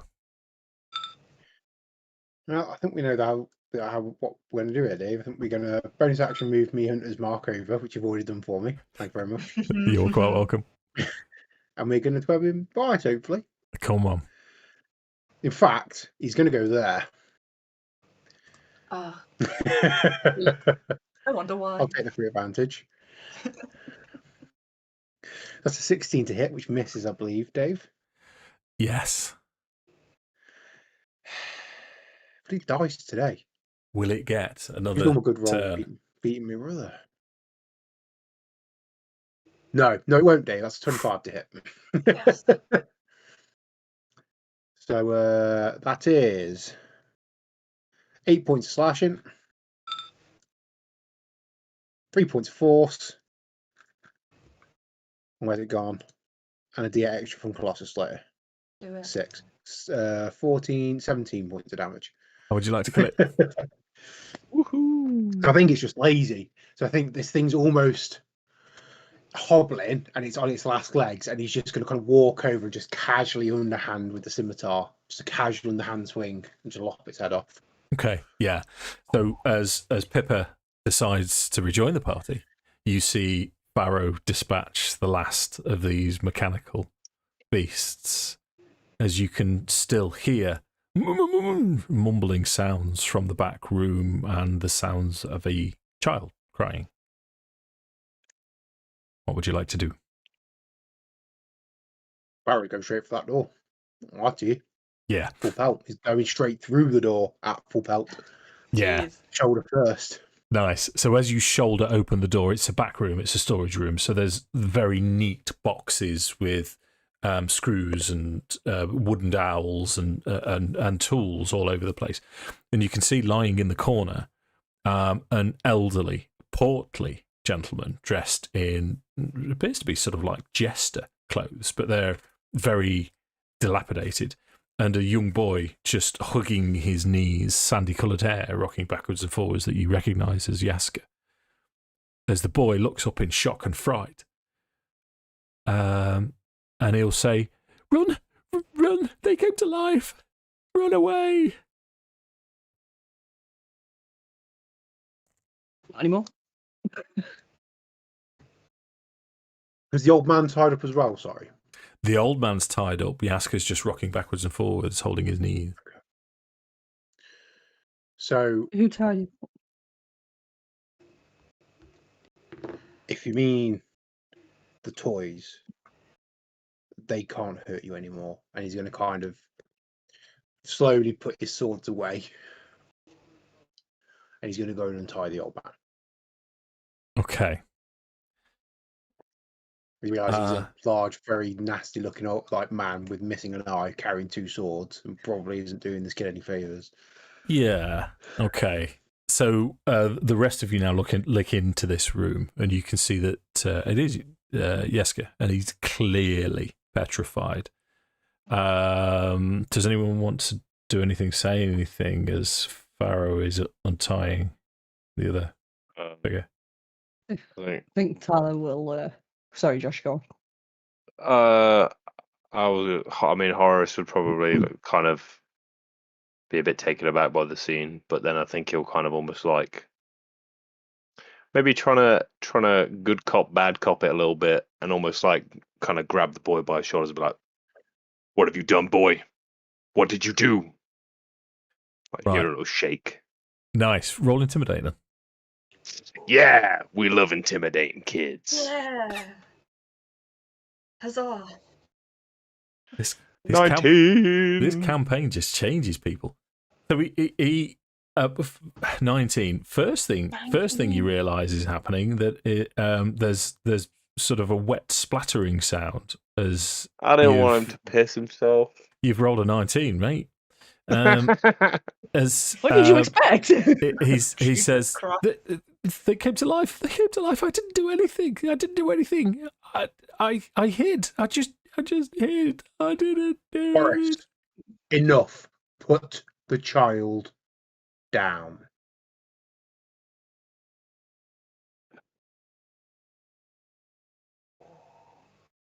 You're right. And then I'll just let go of him, put my hands back, and then stand up and step back. It's all right. And You're safe now. Pippa He's just angry. He took a few hits. He sometimes he, pain and all that. He gets mad You're when right, he's scared. I think we all do things strange when we're scared. Like when the toys came to life, you hid because you were scared. I think being scared is a very smart thing to do sometimes. You seem like a very smart boy. Did they come to life on their own, or was someone else here? I think a smart boy like you would notice. No one else. Just Blinsky was already tied up when I came into this room. I don't know. I want to go back to Father Lucian. We'll take you back. We'll get your friend here untied. We'll get the lay of the land a little bit. You're with us, you're safe. Okay. If he gets that mad at you, imagine how mad he gets at people coming after us. Oh, nice. Persuasion. Thank you. I think at this point as well, Horace would maybe leave the room, and I'm assuming that maybe the toy soldiers are a similar size to the little boy. Big. They're almost Farrow sized. Almost. Yeah, not as big as you, but they were quite big. 20 persuasion. I'm thinking I'd either take like one of their jackets off or their trousers off and just try and get something that'll fit the boy so that he can just Thank you. put some dry clothes on, basically. Oh, okay. Nice. Okay. So, he will say, okay, thank you. It was nothing to do with me. It was nothing to do with me. I promise it was nothing to do with me. I was just sweeping up. I don't think you've done anything wrong. I don't think you've done anything wrong for a very long time. I think sometimes things happen. Like when you talk to your friends about things. You tell them things that maybe were secrets. You told any secrets recently? You tell me one, I'll tell you one of mine. Okay. I got a 20, goddammit. I know. All that's going through my Dungeon Master head at the minute is you rolled a 20 to calm him down, but this is now a different persuasion. So I know. Yeah. Guidance. Thank you. Wanting to scare up again. Natural 20. There we go. Apparently not.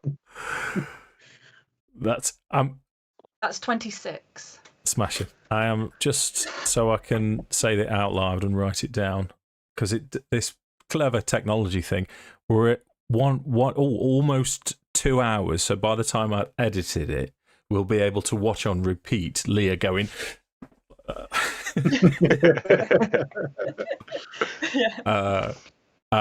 So he sort of like bashful would be the operative word. He'll sort of say, maybe. You mean the bones, don't you? I do. I did. I told Milivoj.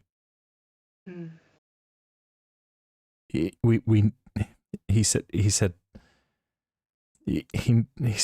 we could go somewhere else if we had money. We could be safe if we had money. And the coffin maker has offered him money for. I think the bones are with the coffin maker. Thank you for telling me. Now, one secret from you, please. Of course. So, when I was young, probably maybe a little bit older than you, I snuck a book from somebody's bag. And I still have it. And I've never told anybody. And if you look in my satchel, there's a little book in her satchel, and it's about like birds of the local area. It's a little bird book, but she's still got it from when she stole it. It's Pippa's first book. Nice. He'll sort of say, "Oh, that's nice. That's really nice." I love it. The pictures are in colour as well, which is probably a part of the motivation for stealing this book. But that's one of my secrets, and it's something I've never really repented of it. You know how the father talks about doing good things, and sometimes when you make a mistake, you need to make it better. And one of the ways we make it better is by setting it right. We could set it right for you if we knew the gravedigger's name, the coffin maker. Then we could set it right for you. He's the coffin maker. It's Heinrich. Everyone knows. Everyone knows the coffin maker in Vallaki. Yeah, is he a nice man? No. No. No. So he doesn't like people. He has. He's strange. We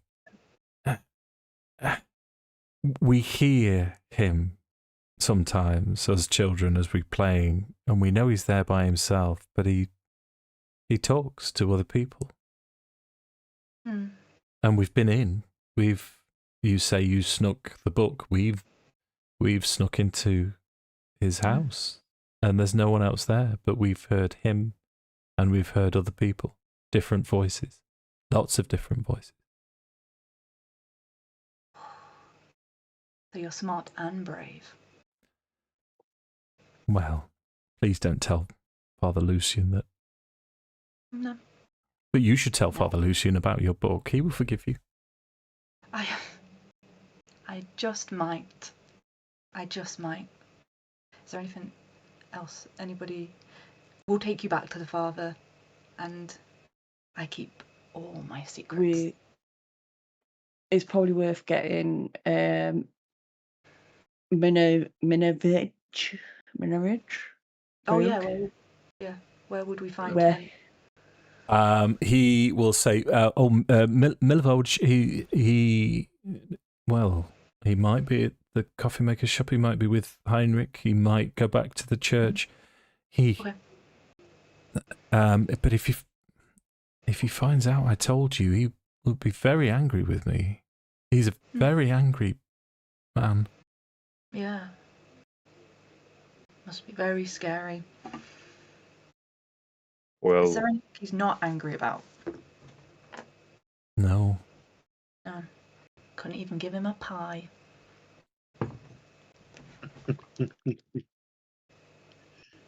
That's a dark path that you take. Doing the hag's work for them. you shouldn't eat the pies. That's 100%. Do you know why he's angry? Yester. No. Well, he's just always angry. I don't know. I mean, nobody can do anything right, and he's just every time we try and do something. I don't know. Orphans often are angry. Just angry at the world. Yaska, come here. Go on. Okay. Persuasion? Mhm. Or was that an intimidation? No. He's not. Okay. Guidance. All of us just need to keep fingers length away, arms length away from Tala. Guidance. I just have that lizard meme in my head where it goes, lizard. A 9 total day. It's not 9. So he'll look towards Pippa.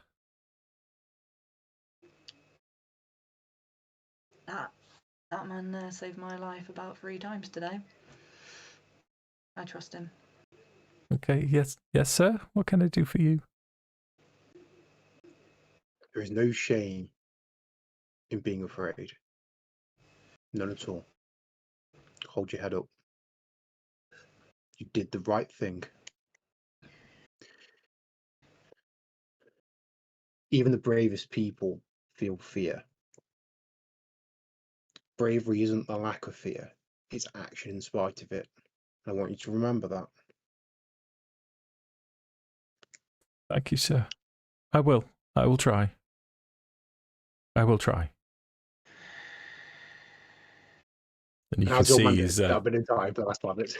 Nice. Yeah. You can see his shoulders square a little bit, and his neck lengthens, and he starts. Yeah, he'll say, "Yeah." Okay. Sweet. So we must help Gadolf Blinsky. It's the fella that's tied up. I was about to say, then I'll turn to Gareth and be like, yeah. so what happened here, mate? Forgot he was there. So he as you take the gag out, within less than 5 seconds, you wished you hadn't, as he starts. I don't know what happened. It wasn't my fault. It all came to life. They leaped out of nowhere. I have nothing to do with it. It's not my problem. It's not my fault. It's nothing to do with me. It's not my fault. Mm-hmm. In a didn't- nondescript Inside. accent. Insight Okay. check. Yeah, go on. Roll. Yeah, I give You didn't- myself guidance. You didn't build them that way to No, I move just on their own. no. Well, Sake. yes, but I Yeah, hadn't. from here. I hadn't made them. I hadn't made them move that way. They weren't supposed to move by themselves. They were supposed to 16. move with clockwork and.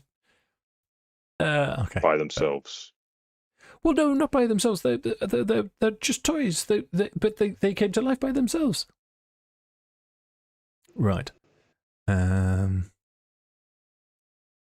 16. 16. You believe him. He's a little bit. 16. So you get hysteria from him with what's happened to him. He's telling, as far as you're aware, he's telling you the truth when he says that they're not supposed to move by themselves. But he's not telling you the full truth. Have at him. Yeah. Good entrance, Leah. As he continues saying, "No, I build these toys. Everyone knows. He's no fun. He's no Blinsky. Everyone knows. Everyone knows me. Everyone knows my work. Everyone knows my toys." Yaska, why don't you and Pippa go and wait in the shop for us? Horace would grin at that suggestion. Read. Dude, I've got that very same book downstairs. Oh, I love it. It Birds. feels like pictures in colour. Yeah. We go read the book. Okay. Yes, sir. This is a robin. It's a great bird. Fades into I'm just that going to turn to Horace and go, Horace? Horace will just, and then walk over as this guy. I'm presuming he's still like babbling away. Yeah. Horace- Just non-stop. Horace kind of just like walk and stand over him and just kind of like grab him by like the scruff of his neck and just like almost like lift him up a bit and then slam him back down onto the bench and just say, "Quit your snivelling. Answer our questions. I am answering the question. And- There's no. We may get somewhere." I've told you. I've told you. There's nothing to do with me. It's nothing to do with me. Intimidation. Thank you. I was just getting into Piss Blinsky himself, then. piss himself. Guidance. I'll give you. He's a man, so it's going to be a 21 to piss himself. But Can we have a 2 for 2 on pissing pants? Guidance. It's a 21 already. with the guidance. That's a 23. Tomorrow morning, this shop's going to smell funky. So Oh, Lord. as you slam him back down, he'll say, "Okay. I know that sometimes my work does come to life. I know I shouldn't build things that with pointy, shooty, breathy. But it's not my fault. It's not my fault. Why do you build it like that then? For the children, all for the children. The children love my work. It's just for the children." Why would children have any interest in clockwork dragons breathing noxious gases, or your soldiers with blades that shoot from their hands? Surely you've met children. You were a child once yourself. What is better for a child than something that soldier that shoots a dragon that breathes it? They are designed to injure. They have injured me tonight. I'm sorry.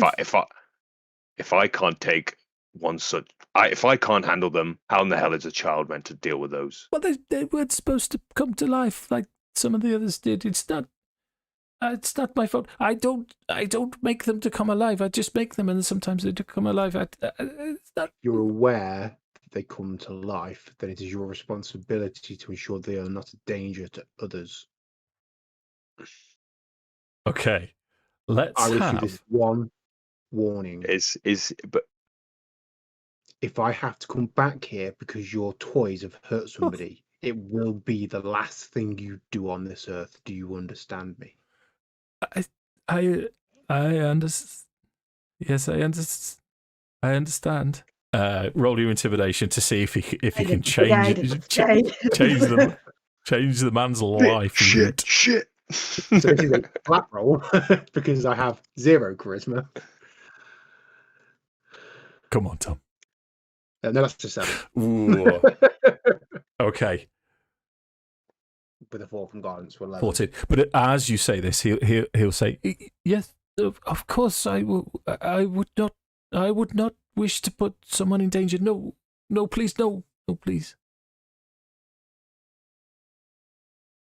And then I think Tala's going to kneel down and go, how do you do it then? How do they come to life? I have my suspicions. Maybe it is the devil himself. I don't want to. I don't want to say it, but I think the land possesses my work sometimes. I mean, you've seen the exquisite nature of my work. No, they deserve to be alive, but I don't know. Why give them blades if you think they're going? If you know they're going to come alive. Children love blades. Children love blades and shooty and fire. And even if it was the land, that doesn't explain why you were tied up. Well, they tied me up. They came to life and tied me up, and I Somebody do an insight check. I don't think you are being honest with us. incite him again. Then you can. Well, Insight. you're there as well. Yeah. You can all incite him. Guidance. Yeah, I'll run the insight. It's a nat 20! Yeah. Okay. Damn. Okay. It's another nat 20. That's 2 natural 20s. Full backstory for Get Off Blinsky. Chat, Right. this man's cooked. Once upon a time. Yeah. So this guy's unhinged. He's severely unhinged. But this is also his artwork. This is his expression, and he is an artist in his very nature and in his soul. You very much get the impression that he's not doing this to injure anyone, but this is who he is, and he's that passionate about him that if he didn't get it out, he would probably have to harm himself, do something dangerous just to keep himself sane. So the only way that he can survive is to make these toys. But he does genuinely sound like he's making these toys for children to entertain them, for them to be enjoyed. And you also get the impression that he will not stop making them, regardless of the death threat. Oh, that's fine, because it's not a threat. I'm informing him of the consequences of his actions. It's not a threat. Just to be clear, Barry will come back and kill him if somebody gets hurt by these toys. I mean, within our fabulous insight checks, would we know if he knows the actual reason why they came to life? Oh, yes, sure. So from what he's telling you, he hasn't lied. In fact, you very much, with the 2 natural 20s, get the impression that he's never divulged this to anyone before. There is a suspicion. It's like a guilty little suspicion in the back of his mind. He doesn't want to believe it, but now he said it to you guys. It's probably manifested a little bit stronger in his conscience, but it's still his art form. It's still how he expresses himself, though. Yeah.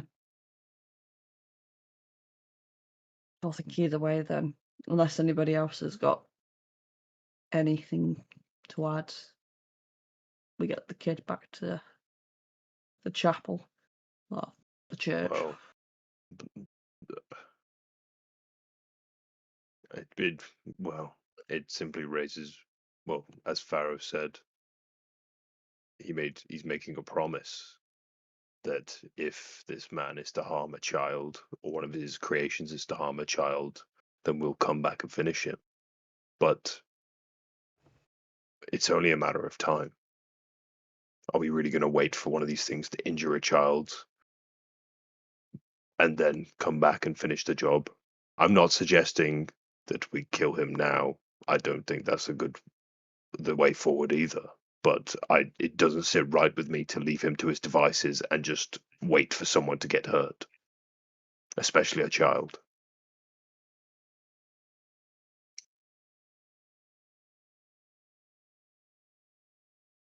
What would you suggest? I'm not sure. He's been honest with us, but I don't know how much we can trust him. He's out of his fucking mind. But in an ideal world, Majority of people are here. well, there is that. But in an ideal world, he could go on making his own toys, his creations as he pleases. But those are to stay away from the children. But I can't see him agreeing to that either. And then Horace would almost like turn back to him and just be like, and then again, like pick him up again and slam him back down against the bed. Guidance, guidance, guidance. Okay.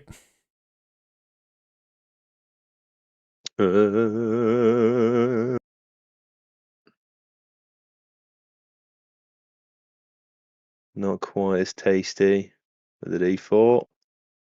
Sh11, Sh14. 14. So he said, I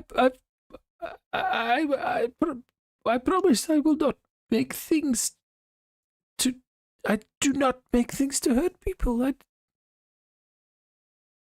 He's given us his word. We can only take him at his word. If he breaks it, he knows what the consequences are. We can do no more than that. I won't take a man's life unnecessarily. But then you could turn to him, but believe me, if a child is harmed, that compunction will not hold me back. And he's just going to walk out of the room. Before we leave the shop, Yeah. I am going to cast Prayer of Healing. Okay. So, just so everybody just gets 2d8. Okay. As I think as well as I leave the room, I'd So you like get to 10. I'd like to just whisper to myself. I'd just say, Mishka, you know what to do. And I'd kind of just in my mind be directing Mishka just to leave a little apparition staring him down as I walk out. And she'll just kind of linger for a moment, just staring straight at him before just disappearing. Okay. Bizarrely, she doesn't see him as Mishka. She appears, manifests as you all four see Mishka in all of her frightening glory as she does this sort of Ghostbusters thing where the librarian turns around, but he looks straight through her. He can't see her. And she looks back towards you guys and says, well, that's a bit disappointing. Interesting. I'm now curious. How many people don't see her? Yeah. Well, Mishka. actually, that makes rather a lot of sense, seeing as no one else has been seeing her for my entire life. I don't know, I just thought it would be different here, seeing as all of you could see her as well. Mishka, if I may not be so forward, why don't you stick your head out and see if anybody else can see you? Ooh, Can the kids see her? that's a wonderful idea. No, the child can't. And she now revels. She doesn't go very far from Horace these days. She's frightened to leave Horace. But as an experiment, as you're walking through the streets now, she will, behind Horace's shoulder, sort of leap out at whoever is walking past, and they don't seem to notice. I think Horace would probably jump at him more than anyone else. I think Tala's just going to be stifling giggles.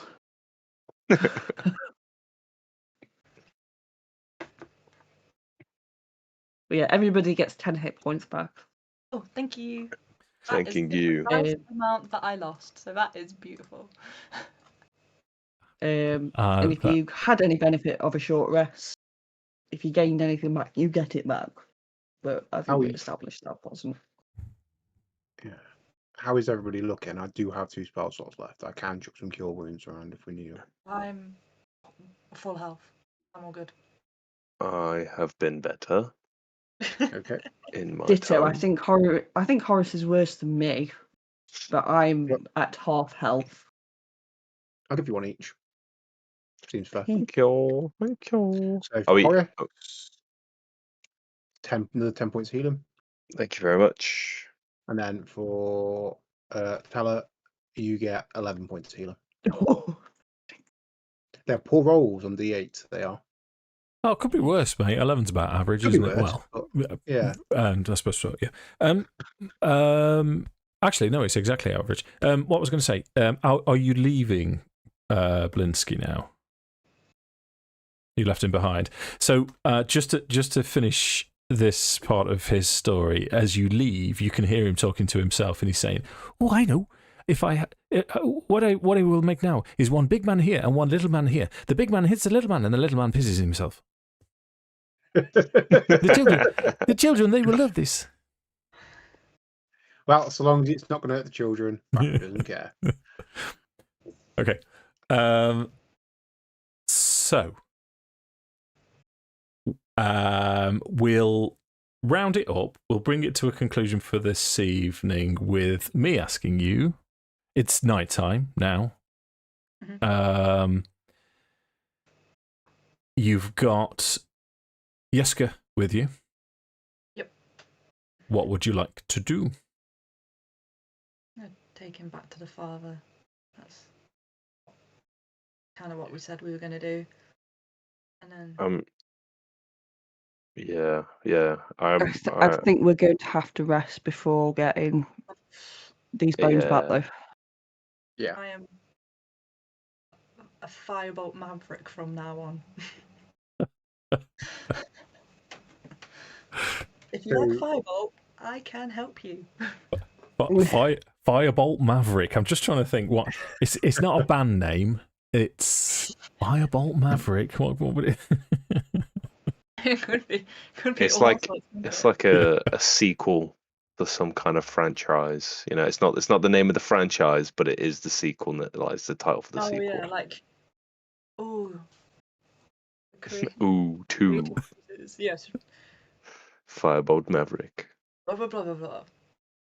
Installment 2. Yeah. Firebolt Maverick. I feel as if after you'd cast it, you'd need to. Like zooming shots of just. Okay. What we'll do then, gang? Just No. We'll pick it up from arriving back at the. Make a group perception check for me, please. Oh, guidance. I forgot what you said. Oh, perception. Oh dear. Right, I'm going to use my calculator for this. And Yesa are talking about their favourite birds. Okay. Would you be so kind as to tell me your scores? Oh, flip. 23. Yeah. 21. Yeah. 6. 12. Talking about the relative differences between Okay. ravens and crows. Yeah. You are needs- right, they are both from the carrion family, but Gravens are much bigger. Do you know a fact I learnt? Do you know why raptors are called raptors? No. Because they catch things with their feet, whereas other birds of prey just catch them with their beaks and other ways. But if you catch your prey with your talons, then you're a raptor by definition. No way. There you go, little. Therefore, Velociraptor, because it has the extended claws on its foot. Oh, I love learning BDP. stuff. I love learning stuff. I love learning. Right, so we'll finish this as you're on the way back to. No, we'll start it exactly at the church at night time. Okay, gang, nice one. Arriving at the church at night. Which Yeah, I'm sure all will be well. yeah. All Oh, we will be did. well. Also, just so you know, I meant to mention it earlier, just in case that they never watch again. But we had someone tell us where they're watching from. Would you believe? Oh, wow. Yeah, we had Really? reading aid say watching from Virginia. Oh, Ah, sick. the shovel did make sense. East Coast. Yeah. East Represent, Coast. I believe. Yep. Yeah. Yeah. I think that's how you're supposed to say it. I'm not very good. But thanks. Yeah. Thanks very much. Hey, dude. Yeah. Thanks for everyone in the chat that's watching and chatting. People watching again. Yeah, Sorry. had some Yeah, good Lord chat from Cucumber. Lord Cucumber. Oh, And the love of games as well at the start. Oh yeah. Let me get out. Whoop whoop. Yeah. Whoop whoop. let's do it. Yeah, brilliant. Oh wow. Yeah, Lord Cucumber has said, I can see it now. Pip saves the party. Classic. No Not again. Another one. No, Get another it. one. Get right. Yeah, let's turn this off because. Thank you though. Please like and subscribe and do all the usual shit. Here we are, dice and anger again.